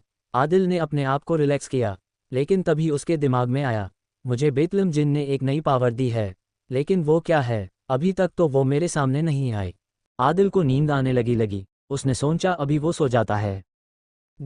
कल सुबह उठकर ही वो बाकी की चीज़ें देखेगा। लेकिन तब तक वो उठ चुका था और वो अपनी गर्लफ्रेंड से फ़ोन पर बात कर रहा था। उसने आदि के पास आकर कहा, भाई क्या तुम सोने जा रहे हो? आदिल ने हाँ में सिर हिलाया। ठीक है, मैं तो बाहर जा रहा हूँ, मेरी नींद पूरी हो चुकी है, ओम ने आदिल को बताया। आदिल समझ चुका था ये पब जाने की सोच रहा है। आदिल ने उसका माइंड रीड कर लिया था। ठीक, तुम जाओ, लेकिन सुबह तक आ जाना और ज़्यादा ड्रिंक मत करना। ओम आदिल की इस बात से सोच में पड़ गया कि इसे कैसे पता, लेकिन उसने इसको इग्नोर कर दिया और अपनी जैकेट सोफे से उठाए और बाहर अपार्टमेंट से बाहर निकल गया। आदिल की आंखों में नींद सवार थी और वो कुछ ही मिनटों में सो भी गया। उधर अनुज लीगल टीम के साथ बातें करके डॉक्यूमेंट्स तैयार करवा रहा था। वो कुछ पूछने आदिल के पास आया, लेकिन उसे सोता देखकर वो वापस चला गया। आदिल हल्की नींद में था, लेकिन उसको ऐसे लगा जैसे किसी ने उसे जकड़ लिया है और वो उसका गला दबा रहा है। आदिल अपने हाथों से उसे छुड़ाने की कोशिश कर रहा है, चिल्लाने की भी कोशिश कर रहा है, लेकिन उसकी आवाज़ नहीं निकल रही है। अचानक से उसने देखा वो गुलाम जिन उसके कमरे में आ गया है और उसने झटके से आदिल को खींचा। फिर अचानक से क्या हुआ आदिल को समझ नहीं आया। पूरा कमरा आग की भट्टी जैसा हो रहा था, लेकिन कुछ ही सेकेंड में सब कुछ नॉर्मल हो गया। वो गुलमा जिन ने आकर आदिल से कहा, तुम्हारे ऊपर शैतान का हमला हुआ था, मैंने तुमसे चौकन्ना रहने के लिए कहा था। आदिल ने कहा, अब शैतान मेरे पीछे क्यों पड़ गया है? शैतान को कुछ ऐसा चाहिए जो तुम्हारे पास है। उसके आका ने उसे तुम्हारे ऊपर हमला करवाया था। शैतान का आका? आदिल ने उससे पूछा। हाँ, वो जिसका गुलाम है। ये शैतान एक बुरा जिन है, मैं तुम्हारे आसपास ही रहूंगा। ये कहकर वो धुआं हो गया। तभी अनुज आ गया। सर, आप जाग रहे हैं? अनुज ने आदिल से कहा। हाँ बताओ अनुज, तुमने खाना खाया? आदिल ने उससे सवाल किया। हाँ सर, मैंने तो कब का खा लिया है, बस एक डॉक्यूमेंट पर आपके सिग्नेचर चाहिए, फिर मैं स्कैन करके वो मेल कर देता हूँ। हाँ, पेपर लाओ। आदिल ने सिग्नेचर किया, फिर अनुज अपने काम में लग गया। लेकिन आदिल की नींद गायब हो चुकी थी, बस बैठा रहा और सोचता रहा। सुबह भी हो चुकी थी। दरवाजे पर डोर बेल बजी तो आदिल ने डोर खोला। उसकी अपार्टमेंट की मेड थी, जो एक इंडियन ही थी और लंदन में काम करती थी। जब भी आदिल लंदन आकर अपने अपार्टमेंट में रुकता था तो यही आकर खाना बनाती थी। उसने आदिल को गुड मॉर्निंग कहा और सीधे किचन में चली गई।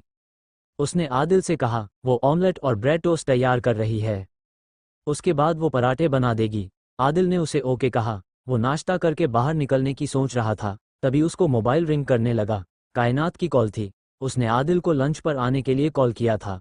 आदिल ने उससे कहा कि वो टाइम पर आ जाएगा। आदिल ने अनुज के पास जाकर कहा, तुम तैयार हो जाओ, नाश्ता करने के बाद बाहर जाना है। अनुज आदिल की बात सुनकर खुश हो गया। उसने कहा, मैंने डॉक्यूमेंट लीगल टीम को भेज दिया है। ठीक है, आओ ब्रेकफास्ट करते हैं। आदिल बोला, हाँ सर। फिर उन दोनों ने ब्रेकफास्ट किया और तैयार होकर निकल गए। दोनों लंदन की सड़कों पर थे। अनुज को तो काफ़ी मज़ा आ रहा था। आदिल ने पोर्टोबेलो रोड जाने के लिए टैक्सी की। वहाँ पर एंटीक सामान काफ़ी मिलते थे। आदिल वहाँ किसी वजह से जा रहा था, लेकिन अनुज के तो मज़े थे। थोड़ी ही देर में वो लोग वहाँ थे। आदिल ने अनुज से एक प्लेस पर खड़े होकर कहा, तुम 1 घंटे में मुझे यही मिलो, मुझे थोड़ा काम है। ठीक है सर, मैं ढूंढ लेता हूँ। इतना कहकर आदिल वहाँ से चला गया। उसके दिमाग में वो एंटीक घड़ी के टुकड़े थे। उसने सोचा शायद यहाँ कुछ हिंट मिल जाए। वो एक बड़ी एंटीक शॉप पर गया और घड़ी का एक टुकड़ा निकाल शॉपकीपर को दिया। आदिल ने कहा, मुझे इसके विंटेज वॉच के बारे में थोड़ा सा पता करना है। उस शॉप पर एक बूढ़ा आदमी भी बैठा हुआ था। उसने उस घड़ी को पहचान लिया। उसने ये कंपनी तो काफ़ी साल पहले बंद हो चुकी है। बंद होने से पहले कंपनी के मालिक के बेटे ने इस तरह की सिर्फ 3 वॉच ही बनवाए, जो स्पेशल एडिशन थी, और उस टाइम पर ये लाखों डॉलर में बिकी। कहते हैं इस कंपनी पर श्राप था, जिसका असर इसकी बिकने वाली घड़ियों पर हुआ। जिसने भी इसकी बनाई हुई घड़ियां पहनी उनके साथ कुछ ना कुछ बुरा हुआ। लेकिन मिस्टर स्पेशल एडिशन घड़ी का एक पार्ट ही ये बाकी कहाँ है? उस बूढ़े आदमी ने आदिल से कहा, सर, इसके बाकी पार्ट नहीं है। उस अंग्रेज आदमी ने कहा, अगर तुम्हारे पास ये घड़ी होती तो आज इसकी कीमत 20 लाख पाउंड है। तुम्हारे मजे हो जाते अगर तुमको इसको बेचते। आदिल ने मुस्कुराकर उस शख्स को इस घड़ी के बारे में जानकारी देने का शुक्रिया अदा किया। आदिल उस दुकान से बाहर आ गया, लेकिन वो ओल्ड मैन फ़ोन पर किसी से बातें करने लगा। आदिल ने अपनी सुपर पावर से उसकी बातें सुन ली। वो किसी आदमी को बता रहा था, घड़ी के टुकड़े एक आदमी के पास हैं, वो अभी अभी उसकी शॉप कर आया था। जैसी कि आपने कहा था, अगर कोई आदमी इस घड़ी के बारे में कभी पूछता हुआ आए तो आपको बता दूं। उधर से आवाज आई, ठीक है, तुमको तुम्हारे पैसे मिल जाएंगे। क्या आदिल अब सच जान जाएगा? कैसे बदलेगी उसकी दुनिया सच जानने के बाद? जानने के लिए सुनते रहिए सुपर पावर्स की दुनिया। विस्मयादिबोधक चिन्ह च16 घड़ी का खोया टुकड़ा। आदिल तुरंत वापस शॉप पर गया। और उस बूढ़े पर चढ़ते हुए बोला, अभी तुमने किसको कॉल की और मेरे बारे में क्यों बताया? कौन है जो मेरे और इस घड़ी के बारे में जानना चाहता है? वो बूढ़ा सहम गया कि आदिल को कैसे पता चला कि वो किसी से बात कर रहा है। आदिल ने उससे कहा, वो जितना पैसा तुमको देगा मैं तुमको उसका डबल अभी देता हूं, लेकिन तुमको उस आदमी का पता देना होगा। आदिल ने अपना पर्स खोला और उसको एक 5,000 पाउंड देते हुए उस शख्स का नाम और एड्रेस ले लिया। आदिल ने नाम पढ़ा तो वो एक इंडियन था। अनुज उसके बताए प्लेस पर खड़ा था। आदिल भी वहीं आ गया। आदिल को कायनात के घर जाना था। उसने टैक्सी की और कायनात की भेजी हुई लोकेशन टैक्सी ड्राइवर को बता दी। आदिल और अनुज दोनों साथ में थे। आदिल उस शॉपकीपर के दिए एड्रेस को पढ़ रहा था, लेकिन उसे लगा कुछ मिनट पहले ही उसने ये एड्रेस कहीं और पढ़ा है। उसका दिमाग सुन्न हो गया। कायनात के घर का एड्रेस और शॉपकीपर ने जो एड्रेस दिया था वो सेम था। आदिल को समझ नहीं आ रहा था कि ये कैसे पॉसिबल है, दोनों एड्रेस सेम कैसे हो सकते हैं। लंदन की ठंड में भी उसको पसीना आ रहा था। अनुज ने आदिल की ऐसी हालत को देखकर घबराते हुए बोला, सर आप ठीक तो है ना? क्या आपकी तबीयत ठीक है ना? हाँ मैं ठीक हूँ। एक फ्लावर शॉप को देखकर आदिल ने टैक्सी रोकने को कहा। वो कायनात के लिए गिफ्ट लेना भूल गया था। फ्लावर शॉप देखकर उसे अचानक से याद आया। उसने एक अच्छा सा बुके बनवाया और अनुज को पकड़ा दिया। कुछ ही देर में वो लोग कायनात के घर के सामने थे। कायनात का घर तो काफी बड़ा था, लेकिन मेन शहर से थोड़ा सा दूर था। लेकिन आदिल का दिल तो जैसे बस निकलकर बाहर आने को था। वो हद से ज्यादा परेशान था। उसने कायनात को कॉल किया कि वो उसके घर के बाहर खड़ा है। कुछ ही मिनट के बाद कायनात एक बहुत ही सिंपल सा सूट पहने और शॉल को ओढ़े एक बच्चे के साथ बाहर आए। उसने आदिल और अनुज का वेलकम किया। वो आज कायनात को देखकर खुश नहीं हो पा रहा था, जैसे वो उसे हमेशा देखकर होता था। कायनात ने बताया ये उसका भतीजा है, उसके छोटे भाई का बेटा। कायनात आदिल को घर के अंदर लेकर आई। अंदर आने के बाद तो जैसे आदिल की सांसें रुक रही थी। ये वो वही घर था जहां कल आदिल अपनी सुपर पावर से घड़ी का पार्ट ढूंढने आया था। आदिल के माथे से पसीने की बूंदें जमीन पर गिरने लगी थी। कायनात ने आदिल की हालत को देखा। आदिल तुमको हुआ क्या है? शायद तुम्हारा ब्लड प्रेशर लो हो गया है, तुम तो पसीने से नहा गए हो। अनुज से उसकी जल्दी से जैकेट उतारी और कायनात जल्दी से भागकर उसके लिए पानी लेकर आए। आदिल अपने आप को संभाल नहीं पा रहा था कि ये कायनात का घर है जहां पर वो कल आया था। और जानी पहचानी आवाज जो उसे सुनाई दे रही थी वो कायनात की ही थी, जो उससे मिलने के बाद घर वापस आ गई थी। आदिल ने अपने आप को संभालने की कोशिश की। आदिल की इस हालत से सब परेशान थे। आदिल ने कहा, बस उसे हॉट कॉफी दे दो। कायनात ने जल्दी से हॉट कॉफी मंगवाई। आदिल अपने आप को संभालने की कोशिश कर रहा था, अपने आप को नॉर्मल कर रहा था। उसने कॉफी पीने के बाद थोड़ा रिलैक्स महसूस किया, लेकिन आदिल को यकीन नहीं हो रहा था। वो अपने आप को यकीन नहीं दिला पा रहा था कि ये सच है। वो उसी घर में जहां वो कल आया था। कुछ ही देर में वहां पर ओम भी था। कायनात ने उसे भी बुलाया था, लेकिन वो अपने पुराने दोस्तों के साथ घूमने गया था, इसलिए वो आदिल के साथ नहीं था। उसने वहां की सिचुएशन समझ में नहीं आई। वो आदिल के पास जाकर बैठ गया। कुछ ही देर में सब नॉर्मल था। आदिल ने कायनात से कहा, तुम्हारा इंडिया में जो घर है वो भी ऐसे ही डेकोरेट है? कायनात ने हाँ में जवाब दिया। बताया कि उसके बड़े भाई को ये सब काफी पसंद है। वो अभी बस कुछ ही देर में आने वाले हैं। थोड़ी देर में सब नॉर्मल माहौल हो गया। कायनात ने सभी को अपने घर का टूर करवाया जो एक छोटे किले से कम नहीं था। लेकिन आदिल अपनी पावर से वॉच का वो चौथा टुकड़ा सर्च कर रहा था। वो सब कुछ स्कैन कर रहा था और एक जगह पर उसको वो नजर आ गया। थोड़ी ही देर में सब लंच के लिए डाइनिंग रूम में आ गए और एक लंबी सी टेबल पर बैठ गए। ओम ने कहा, कायनात मैडम तुम्हारा घर तो क्वीन एलिजाबेथ के महल से कम नहीं है। कायनात ने हाँ में जवाब दिया। सभी उसकी इस बात पर मुस्कुरा दिए। आदिल ने वॉशरूम जाने का बहाना किया। वॉशरूम के रास्ते से ही उसने अपनी अंगूठी को टच करता है और उस कमरे में पहुंच जाता है जहां पर वो घड़ी का टुकड़ा रखा हुआ था। वो एक शीशे की अलमारी में रखा था। आदिल ने उसको खोलने की कोशिश की लेकिन वो नहीं खुली। उसने दोबारा कोशिश की लेकिन वो नाकाम रहा। उसे ये डर भी था कि कहीं कोई आ ना जाए, लेकिन उसने लास्ट टाइम उस अलमारी को खोलने के लिए तरकीब सोची। उसने अपनी अंगूठी को उस शीशे पर काफ़ी जोर से टच किया तो वो शीशा पिघल गया। आदिल को यकीन था इस अंगूठी में कई हैरतअंगेज़ पावर्स हैं। जब वो एक प्लेस से दूसरी प्लेस पर उसको पहुंचा देती है तो अंगूठी एक आम भी रह सकती है। उसने तुरंत उस टुकड़े को उठाया और अपने पैंट की जेब में रख लिया और वॉशरूम आ गया।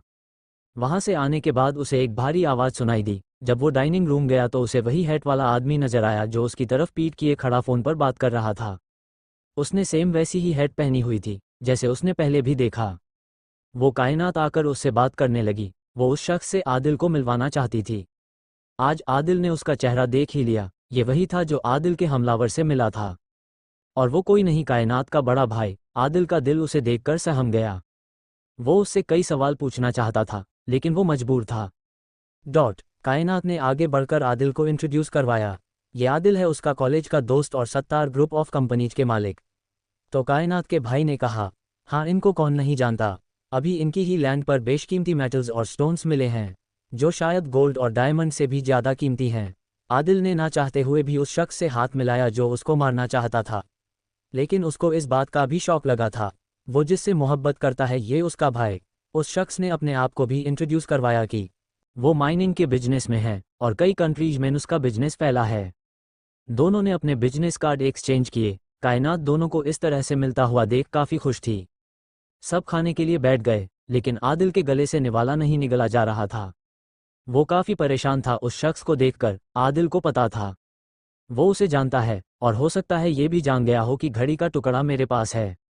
बस वो अब जल्दी से इंडिया जाना चाहता था। आदिल की नज़र बार बार कायनात के भाई पर जा रही थी लेकिन वो आदिल को ही देख रहा था। तभी आदिल ने अपनी तबीयत खराब होने का बहाना किया।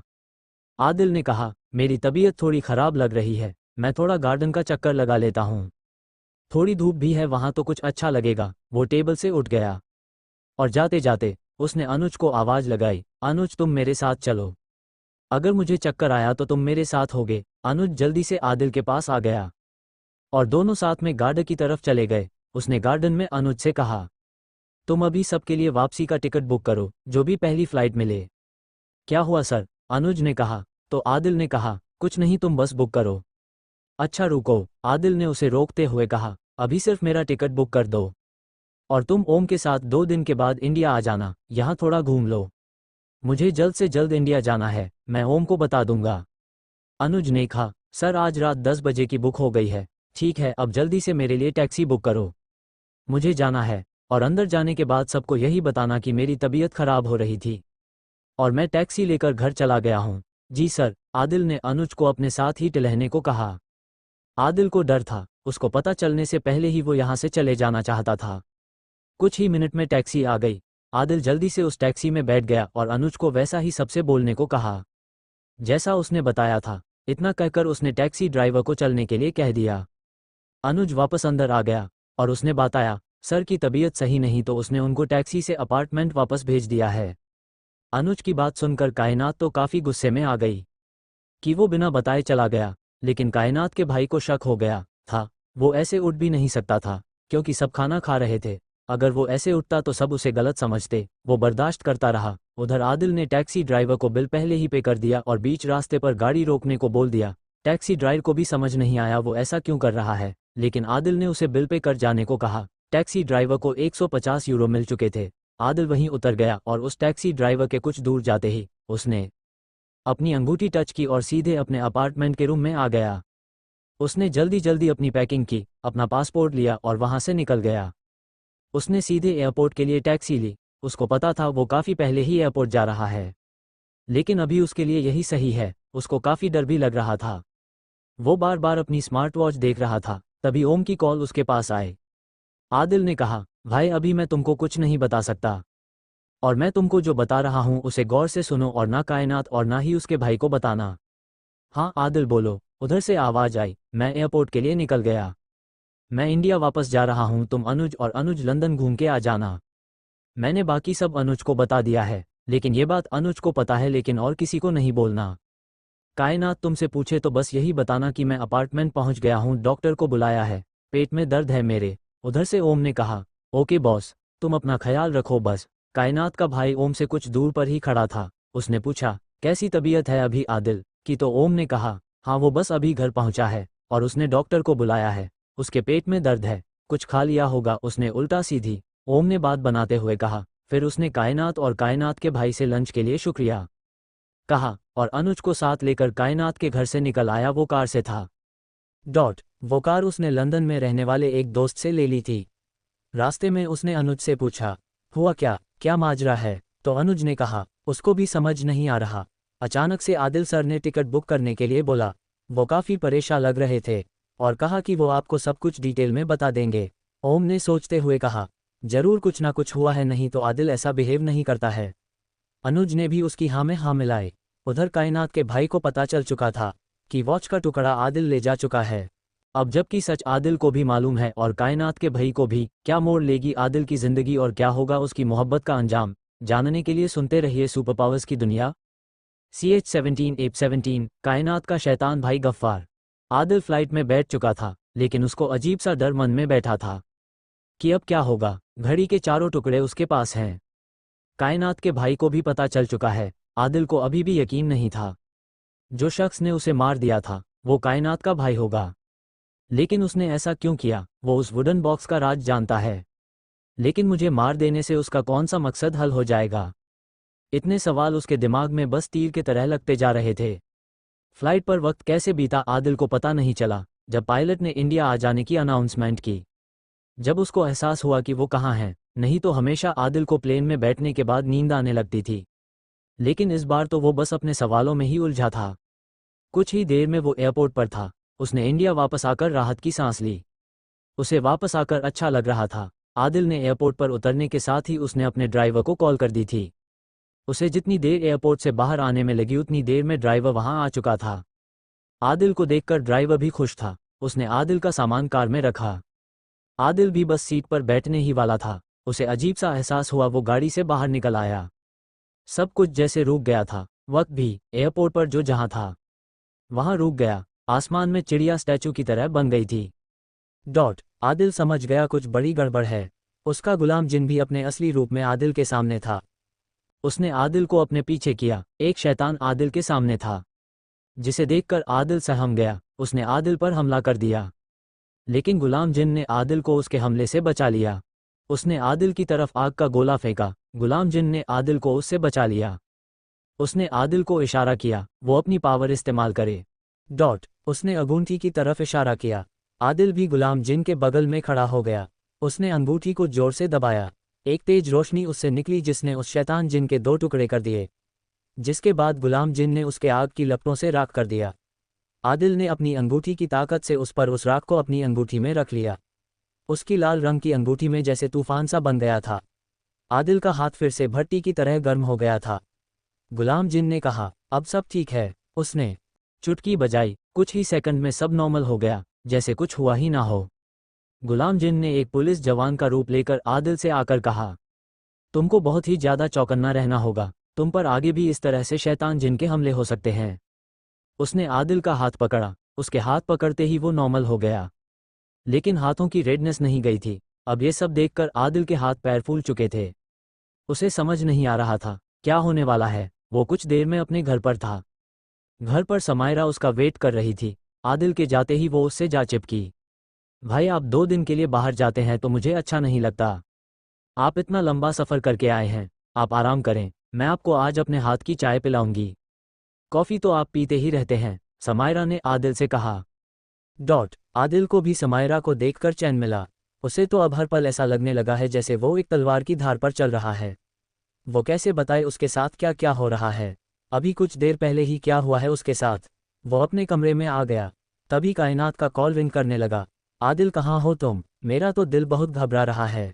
तुम्हारा फ़ोन कब से बंद है? ओम और वो तुम्हारा वो पीए, उसने भी मुझे कुछ नहीं बताया। आदिल ने उसका जवाब देते हुए कहा, मैं ठीक हूँ और इंडिया वापस आ गया हूँ। उसकी इस बात को सुनकर कायनात सन्न थी। तुम इंडिया वापस चले गए बिना मुझे बताया, ये सही नहीं किया तुमने आदिल। इतना कहकर उसने फ़ोन कट कर दिया। आदिल उसको रीजन बताने की कोशिश कर रहा था, लेकिन कॉल कायनात तब तक फ़ोन कट कर चुकी थी। उसने फिर अपने पीए अनुज को कॉल की। अनुज भी परेशान था। उसे आदिल ने नहीं बताया था कि वो दूसरी फ्लाइट से इंडिया आ रहा है। अनुज ने फ़ोन रिसीव करते ही कहा, सर, आप कहाँ हैं? पता चला आप रात वाली फ्लाइट में नहीं थे, आदिल ने कहा। मैं कायनात के घर से निकलने के बाद अपने अपार्टमेंट आया और फिर वहां से एयरपोर्ट के लिए चला गया। मुझे एक रैंडम फ्लाइट इंडिया के लिए मिल गई थी, इसलिए मैं रात वाली फ्लाइट में नहीं था। अनुज को उसकी बात समझ में आ गई। आदिल ने कहा, तुम और ओम 2-3 रुक कर आ जाना। मैं तुमको एक लिस्ट सेंड करूंगा, उसमें लिखी सारी चीजें परचेज कर लेना। तुम्हारे पास पैसे नहीं होंगे, मैं मैनेजर से बोलकर तुम्हारे अकाउंट में पैसे ट्रांसफर करवाता हूँ। ये कहकर आदिल ने कॉल रख दी। तब तक समायरा उसके कमरे में चाय बनाकर ला चुकी थी। भाई, क्या आप फ्लाइट पर सोए नहीं थे? आपकी आंखें पूरी लाल है और आपकी तबीयत भी ठीक नहीं है, मुझे ओम भाई ने कॉल करके बता दिया था। Adil is not well. नहीं बेटा, मैं बिल्कुल ठीक हूँ, बस प्रॉपर आराम नहीं मिला, फिर वहाँ को वेदर वो भी सूट नहीं कर किया बस। और कोई बात नहीं है, आदिल ने समायरा के गालों को प्यार से सहलाते करते हुए कहा। अच्छा भाई, आप आराम से मेरे हाथ की बनाई चाय पिए, कल बाद में आपसे मिलती हूँ। ये कहकर वो रूम से चली गई।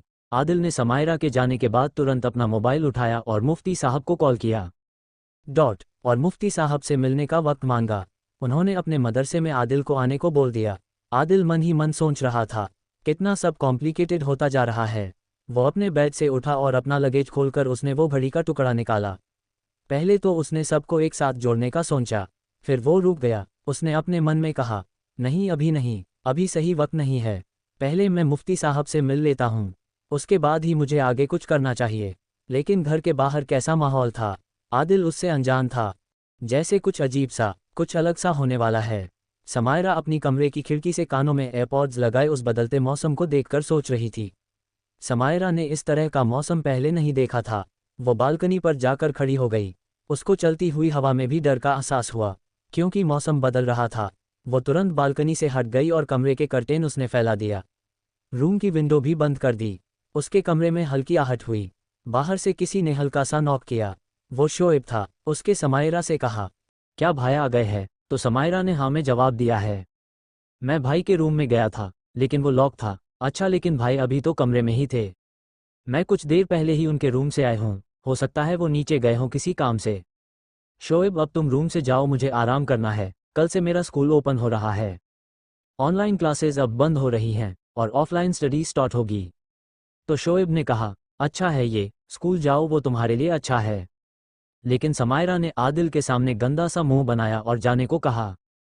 शोएब भी उसे टीच करता हुआ बाहर निकल गया, लेकिन आदिल अपने कमरे में ही था। उसके कमरे में कुछ ऐसा हो रहा था जो किसी को नहीं पता था। उधर लंदन में कायनात का भाई उस बॉक्स के बारे में याद कर रहा था जो आदिल के डैड के पास था। वो उनसे लेना चाहता था, लेकिन आदिल के डैड ने उसको देने से मना कर दिया था। उसको उस बॉक्स के बारे में पहले से ही पता था, और जब उसे ये पता चला कि वो लकड़ी का डिब्बा मिस्टर सत्तार के पास है तो वो किसी भी तरह से उनको हासिल करना चाहता था।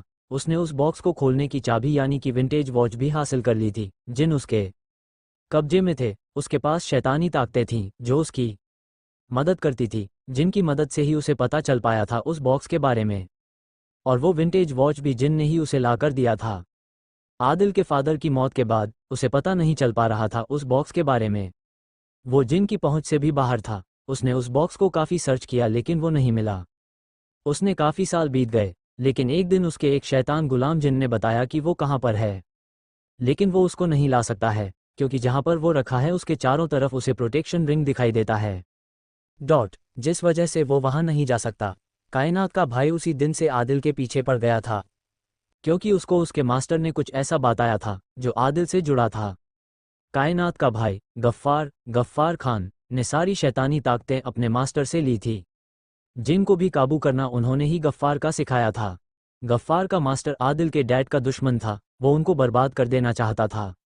लेकिन आदिल के डैड की अच्छाइयाँ उनके सामने आ जाती थीं, जिससे गफ्फार का मास्टर अपनी बुराई से तोड़ नहीं सकता था। साथ ही ऐसा कुछ उनके पास था जिससे उन पर एक कवच बन गया था। कोई भी शैतानी शक्ति उनका कुछ बुरा नहीं कर सकती थी, और शील्ड उनके परिवार के हर मेंबर पर बनी हुई थी, जो आम इंसान नहीं देख सकते थे, सिर्फ शैतानी ताकतों को ही दिखती थी। ये आदिल की पूरी फैमिली को प्रोटेक्ट करती थी। गफ्फार का मास्टर इस शील्ड को तोड़ना चाहता था। उसने हर तरकीब लगा दी थी, लेकिन वो ऐसा नहीं कर पाया था। उसने इसकी जिम्मेदारी गफ्फार को दे दी थी। गफ्फार को मास्टर की दी हुई जिम्मेदारी को पूरा करना था, लेकिन अब आदिल के ऊपर वो शील्ड नहीं थी। वो शील्ड क्यों नहीं थी आदिल के ऊपर? क्या थी इसकी वजह? गफ्फार का मास्टर आदिल के डैड का दुश्मन क्यों था? जानने के लिए सुनते रहिए सुपर पावर्स की दुनिया। CH18 आदिल का हुआ अंत। आदिल ने अपना कमरा अंदर से लॉक किया हुआ था। वो काफ़ी परेशान था। आदिल नहीं चाहता था कि उसको इस हालत में उसके भाई बहन देखें। बस वो सुबह होने का वेट कर रहा था। उसको सुबह मुफ्ती साहब से मिलता था। आदिल ने सुबह होते ही फजर की नमाज पढ़ी और मुफ्ती साहब से मिलने के लिए उनके मदरसे के लिए निकल गया। वहाँ मुफ्ती साहब बच्चों को कुरान की तालीम दे रहे थे। जब उनको पता चला कि आदिल आ चुका है तो एक शागिर्द से उसे उनके कमरे में ले जाने को कहा। आदिल उनके रूम में बैठा था। थोड़ी देर में मुफ्ती साहब वहाँ आ गए। आदिल ने उनको देखते ही सलाम किया। मुफ्ती साहब ने आदिल को रिलैक्स होने को कहा। उन्होंने आदिल से पूछा, बेटा तुम इतना क्यों परेशान हो? ऊपर वाला सब सही करेगा। तुम एक अच्छे इंसान हो, तुम्हारे साथ बुरा नहीं होगा। मुझे पता है तुम कितनी चैरिटी करते हो, गरीब बच्चों की एजुकेशन, मोहताज लोगों के लिए राशन का इंतजाम, गरीब बेवा औरतों के लिए नौकरी, और ये सब तुम बिना शोर मचाए करते हो। इसका अजर तुमको जरूर मिलेगा। सबकी दुआएं तुम्हारे साथ है। आदिल बस उकी बातें सुन रहा था और ये सोच रहा था, ये सब वो बिना बताए करता है, लेकिन इनको कैसे मालूम? वो आदिल के लिए चाय मंगवाते हैं कि तुम बिना कुछ खाए पिए ही यहाँ आ गए। आदिल हैरान पर हैरान हुए जा रहा था कि मुफ्ती साहब को कैसे पता ये। उन्होंने आदिल के सिर पर हाथ रखा। उसका सिर गर्म हो रहा था। उन्होंने दोबारा आदिल को रिलैक्स होने के लिए कहा। मुफ्ती साहब ने आदिल से कहा, तुम्हारे वालिद बहुत ही नेक इंसान थे। मैं उनको तब से जानता हूं जब वो एक प्राइवेट कंपनी में नौकरी करते थे। उन्होंने बताया कि बिना एक्सपीरियंस के वो तुम्हारे दादा मरहूम की कंपनी भी ज्वाइन नहीं करना चाहते थे। उन्होंने एक आम एम्प्लॉई की तरह काम का किया और उसी सैलरी में अपना घर चलाया, जबकि वो उनकी खुद की एक मल्टीनेशनल कंपनी थी। वो मेरे पास आते थे। कई बार ऐसा हुआ है कि उनके पास पैसे नहीं होते थे तो वो यहाँ से पैदल ही घर जाते थे। आदिल को जैसे लगा वो अपने डैड के बारे में कुछ जानता ही नहीं है। जो मुफ्ती साहब बता रहे हैं वो बस अपने डैड के बारे में सुन रहा था। तुम्हारे वादिल हर महीने यहाँ आते थे और अपनी सैलरी से कुछ रकम यहाँ पढ़ने वाले यतीम बच्चों की पढ़ाई के लिए देते थे। वो कहते थे, जब मैं कंपनी ज्वाइन कर लूँगा तो मेरी सैलरी ज़्यादा हो जाएगी, तो मैं और ज़्यादा रकम निकाला करूँगा। फिर वैसा ही हुआ। जब उन्होंने कंपनी के CEO बन गए तब भी वो पहले की तरह ही आते थे और अपनी सैलरी से कुछ रकम यहाँ दिया करते थे। आदिल, शायद तुमको ये बात नहीं मालूम होगी कि तुम्हारे वालिद CEO बनने के बाद भी सिर्फ अपनी तनख्वाह से ही घर चलाया करते थे। कंपनी के रिसोर्सेस नहीं यूज़ करते थे। कार भी उन्होंने अपने लोन पर ली थी। आदिल हैरान था। उसको ये सब कुछ नहीं मालूम था। मुफ्ती साहब ने बताया। वो अक्सर अपने दिल की बात यहाँ आकर बताते थे। आदिल को अपने डैड के बारे में सुनकर काफ़ी अच्छा लग रहा था, क्योंकि वो अपने डैड से ज़्यादा बात नहीं कर पाता था। पहले स्कूल फिर हायर स्टडीज़ के लिए वो लंदन चला गया। उसी दौरान उसके डैड के डेथ की खबर उसे मिली थी। मुफ्ती साहब का एक खादिम दोनों के लिए चाय लेकर आ चुका था। ट्रे में रखी प्लेट में कुछ बिस्किट भी थे। मुफ्ती साहब ने आदिल को चाय का कप दिया। उन्होंने फिर कहा, बेटे तुम परेशान ना हो, सब ठीक हो जाएगा, मैं तुम्हारे साथ हूँ।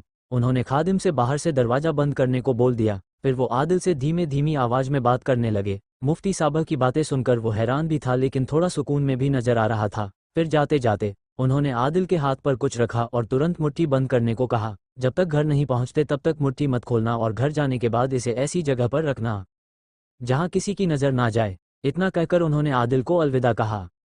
आदिल ने भी मुफ्ती साहब की बात मानी और मुट्ठी नहीं खोली। घर आने पर सीधे अपने कमरे में गया और अपने सेफ खोलकर जो चीज़ उसने बिना देखे उसमें रख दी। आदिल काफ़ी रिलैक्स महसूस कर रहा था, जिसके बाद वो ऑफिस के लिए तैयार हुआ।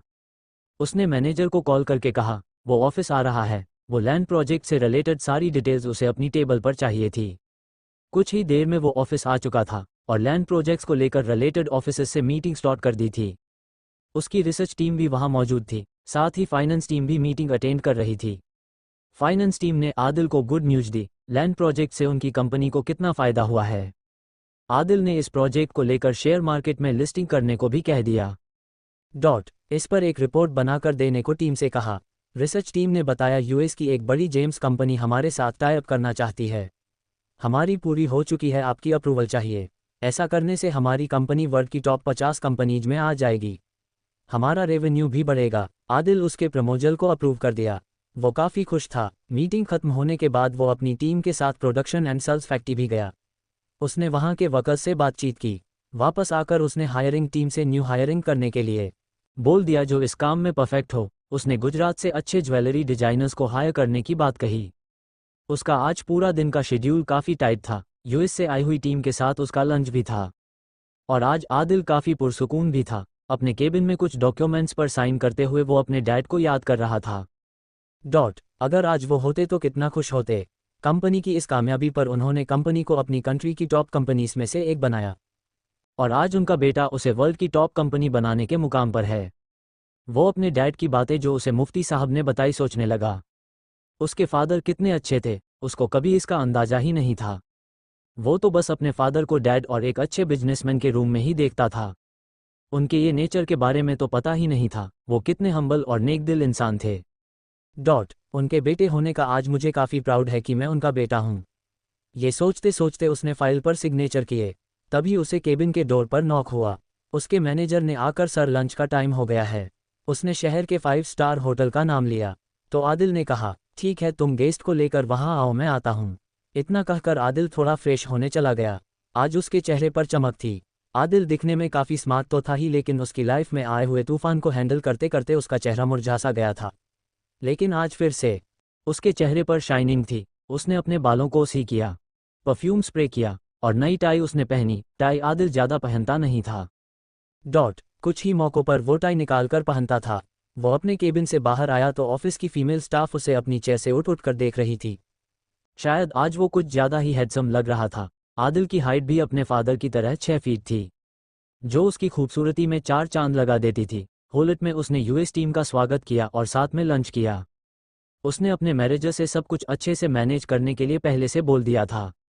यूएस की टीम आदिल का शुक्रिया अदा करती है कि उसने डील पर साइन कर दिया है।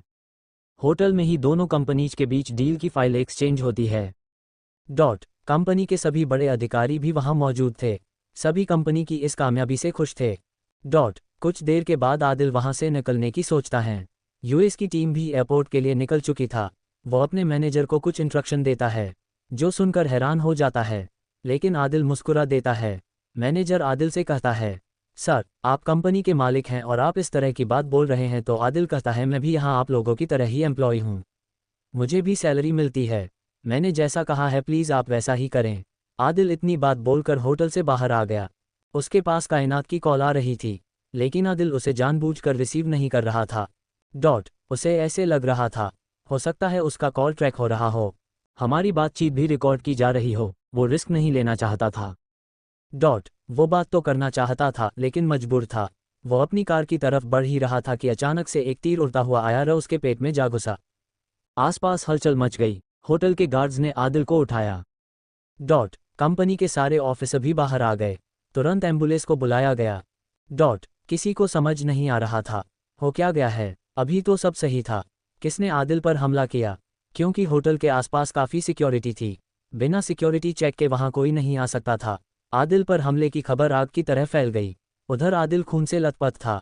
उसे लगा आज वो दोबारा मरने वाला है।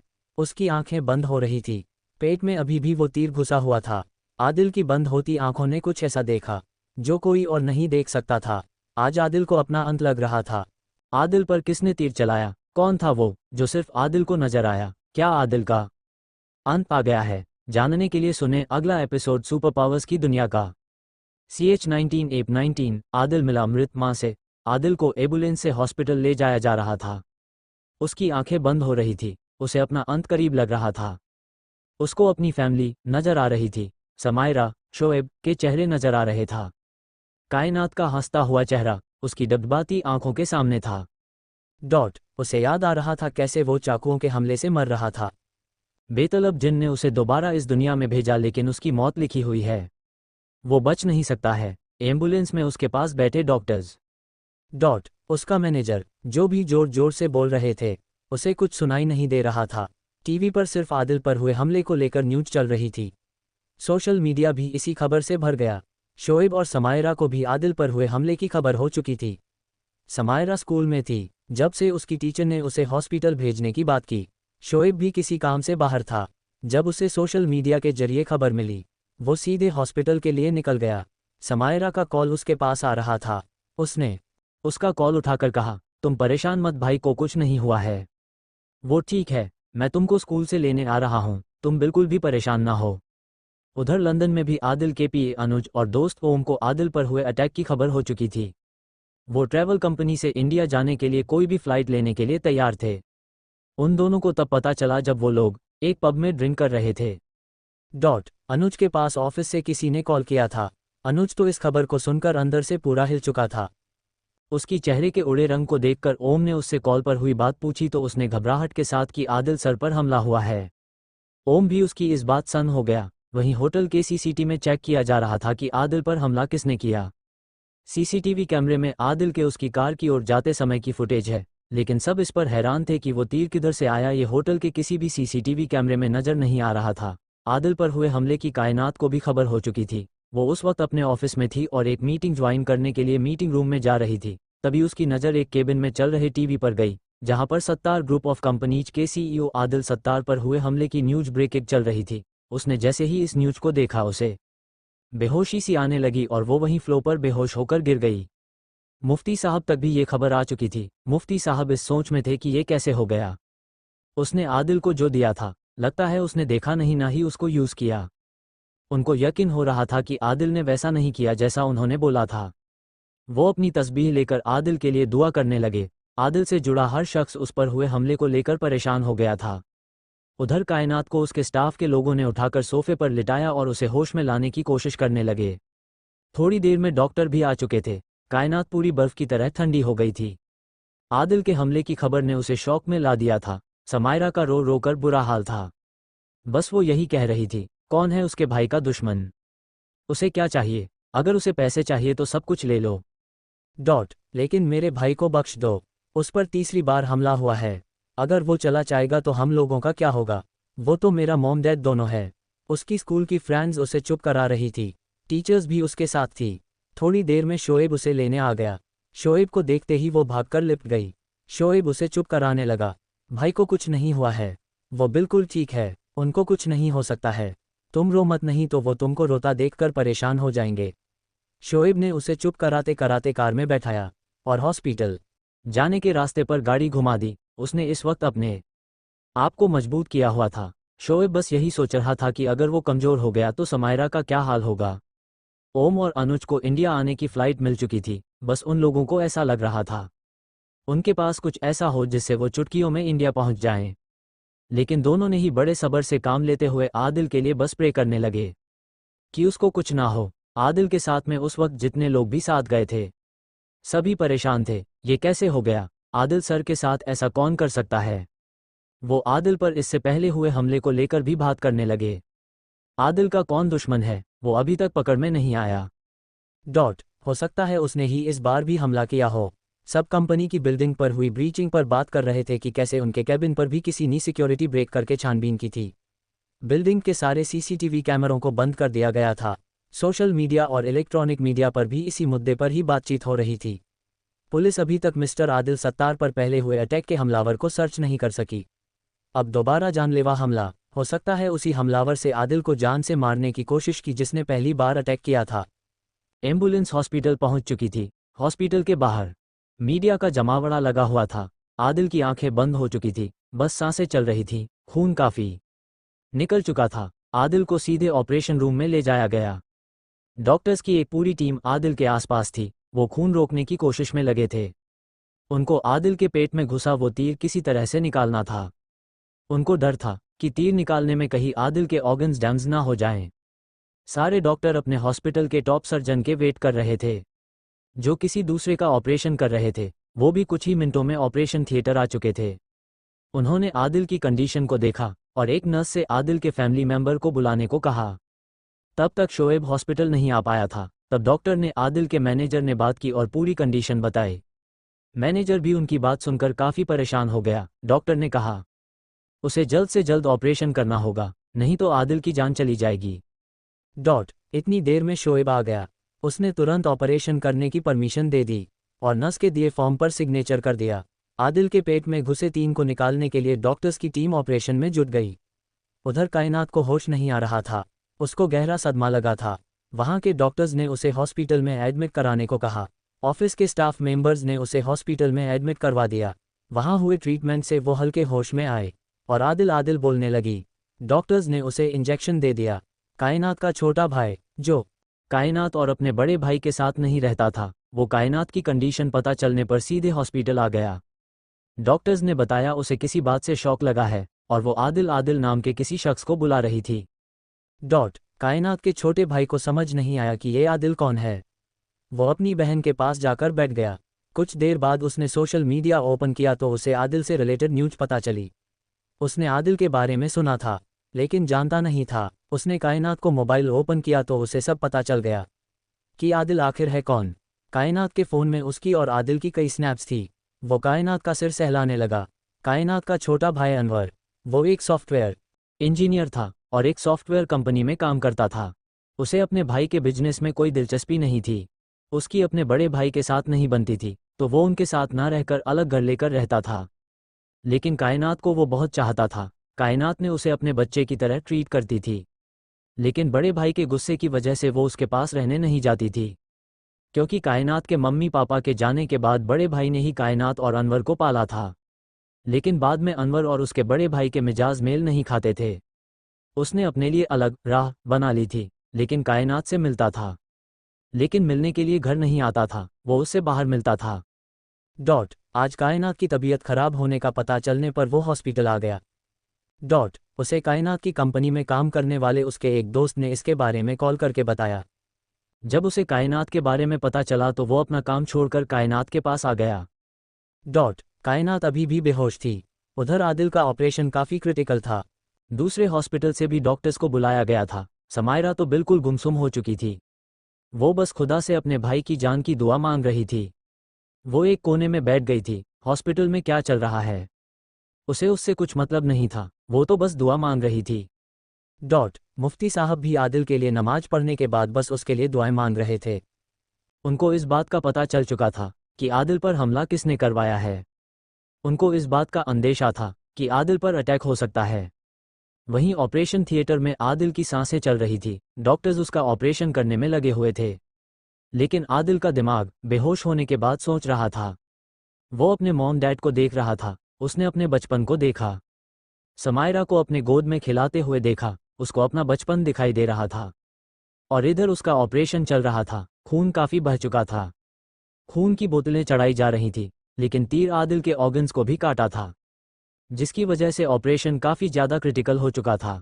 डॉक्टर्स को आदिल के बचने के चांसेस कम लग रहे थे, लेकिन वो अपनी पूरी जान लगाए हुए थे कि आदिल को एनी हाउ बस बचाना है। आदिल तो अपनी दुनिया में था। अपने बचपन में वो अपने मॉम के साथ घूम रहा था। उसकी मॉम उसे अपने हाथ से खाना खिला रही हैं। आदिल को स्कूल के लिए तैयार कर रही है। आदिल बेटा चलो तैयार हो जाओ, हाफिज जी आ गए हैं।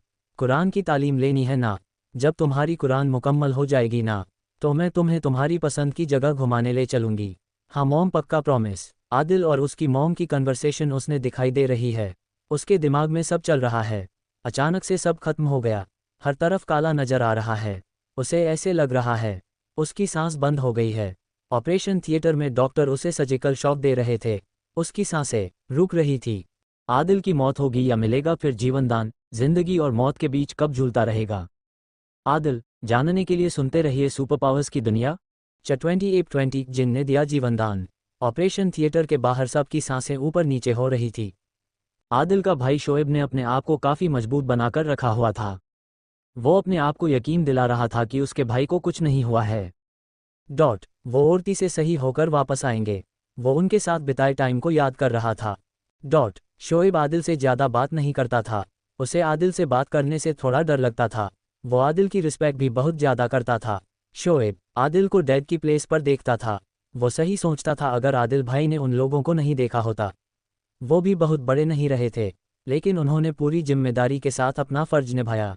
ऑफिस जाने से पहले स्कूल भेजना, उसकी स्टडीज़ पर ध्यान देना, उसके प्रॉब्लम्स को सॉल्व करना, जैसे पेरेंट्स करते हैं। उन्होंने तो अपनी लाइफ को देखा नहीं, बस उसे और समायरा को अपने बच्चों की तरह पाला और कंपनी को आगे बढ़ाने में पूरी शिद्दत और पूरी ईमानदारी से काम किया। आदिल भाई उन लोगों की छोटी बड़ी चीज़ का ख्याल रखते थे। हम लोग कहीं बिगड़ ना जाएं, इसकी तो उनको सबसे ज़्यादा परवाह थी। उन्होंने हम लोगों का पॉकेट मनी फिक्स किया, घर से आने जाने का टाइम फिक्स इसी वजह से किया। हमारे दोस्ते से भी इसी वजह से दोस्ती करते थे, जिससे उनको पता रहे कि हमारे फ्रेंड्स कैसे हैं। इस सब वजहों से वो अपनी लाइफ में अकेले हो गए। जब मैं छोटा था तब समझ में नहीं आता था, लेकिन जैसे जैसे बड़ा हुआ मुझे ये बात अच्छे से समझ आने लगी। आदिल भाई को कम उम्र में ही बड़ी जिम्मेदारियां निभानी पड़ गई। मैंने कई बार उनको उदास देखा, लेकिन कभी हम लोगों पर जाहिर नहीं होने दिया। कायनात के आने के बाद वो कितने खुश थे, वो खुशी उनके चेहरे पर साफ झलकती थी। जब वो अपने दोस्तों के साथ होते थे तो वो अलग ही मिजाज में हो जाते थे। उधर आदिल की सांसें को वापस लाने के लिए डॉक्टरों ने पूरा जोर लगा दिया था। तीर तो आदिल के पेट से निकाल दिया गया था, लेकिन खून काफ़ी बह जाने की वजह से उसकी सांसों का दम निकल रहा था। सोशल मीडिया पर आदिल को लेकर हर पल की अपडेट दी जा रही थी।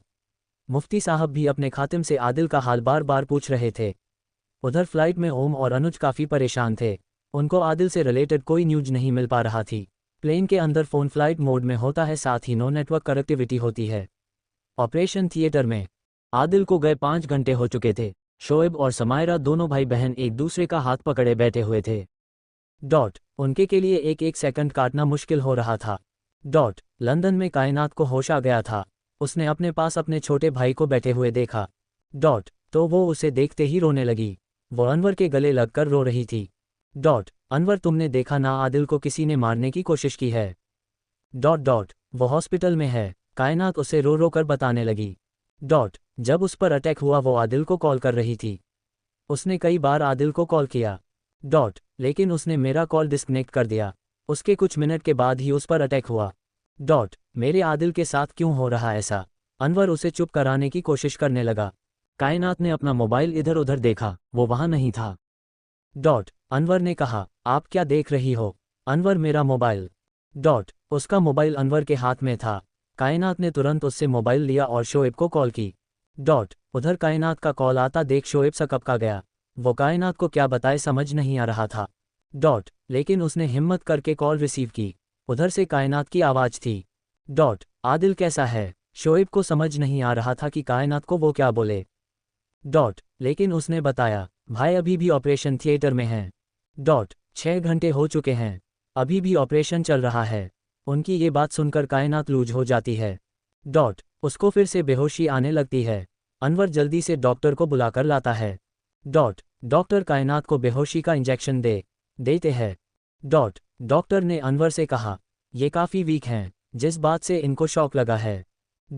उस बात से इन्हें थोड़ा दूर रखा जाए, वही इनके लिए बेहतर नहीं है, नहीं तो कुछ भी हो सकता है इनके साथ, इसलिए उन्होंने पेशेंट को इंजेक्शन दिया है। अनवर भी डॉक्टर की बात से इत्तेफाक रखता है। वो वहीं कायनात के पास बैठा हुआ है।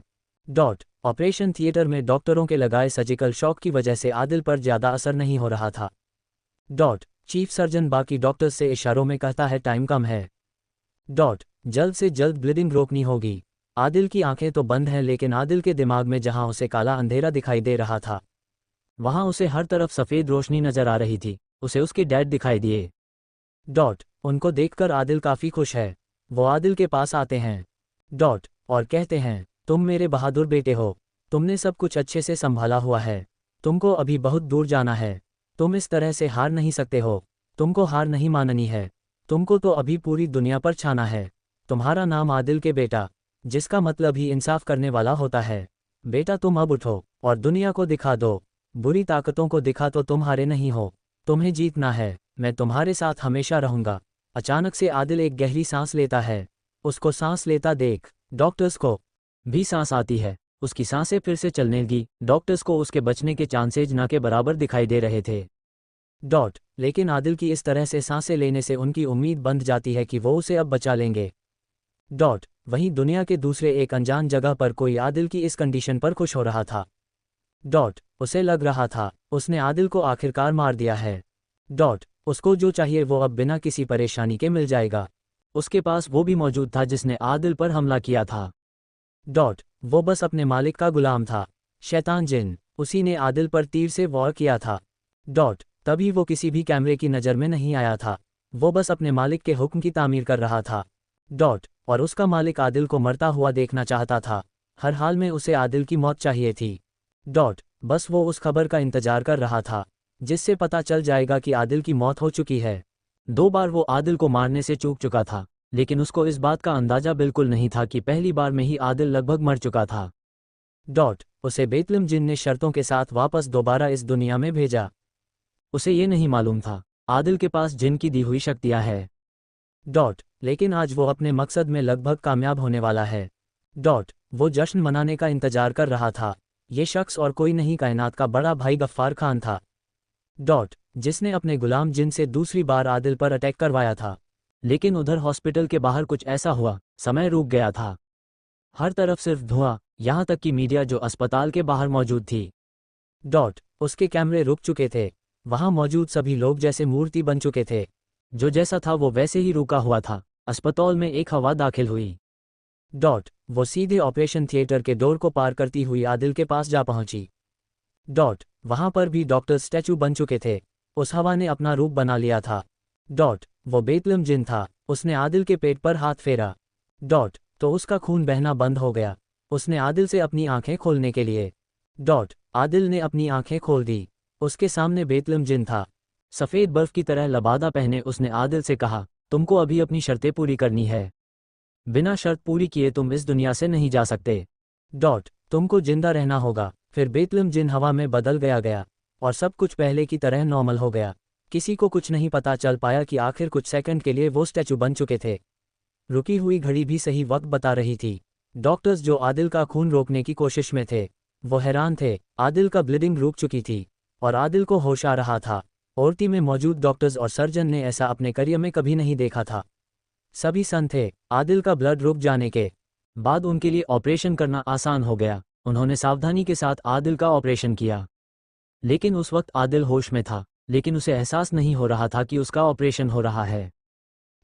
वो अपना ऑपरेशन होता देख पा रहा था और मन ही मन ऊपर वाले का शुक्रिया अदा कर रहा था। उसने फिर से उसे जिंदगी बख्श दी।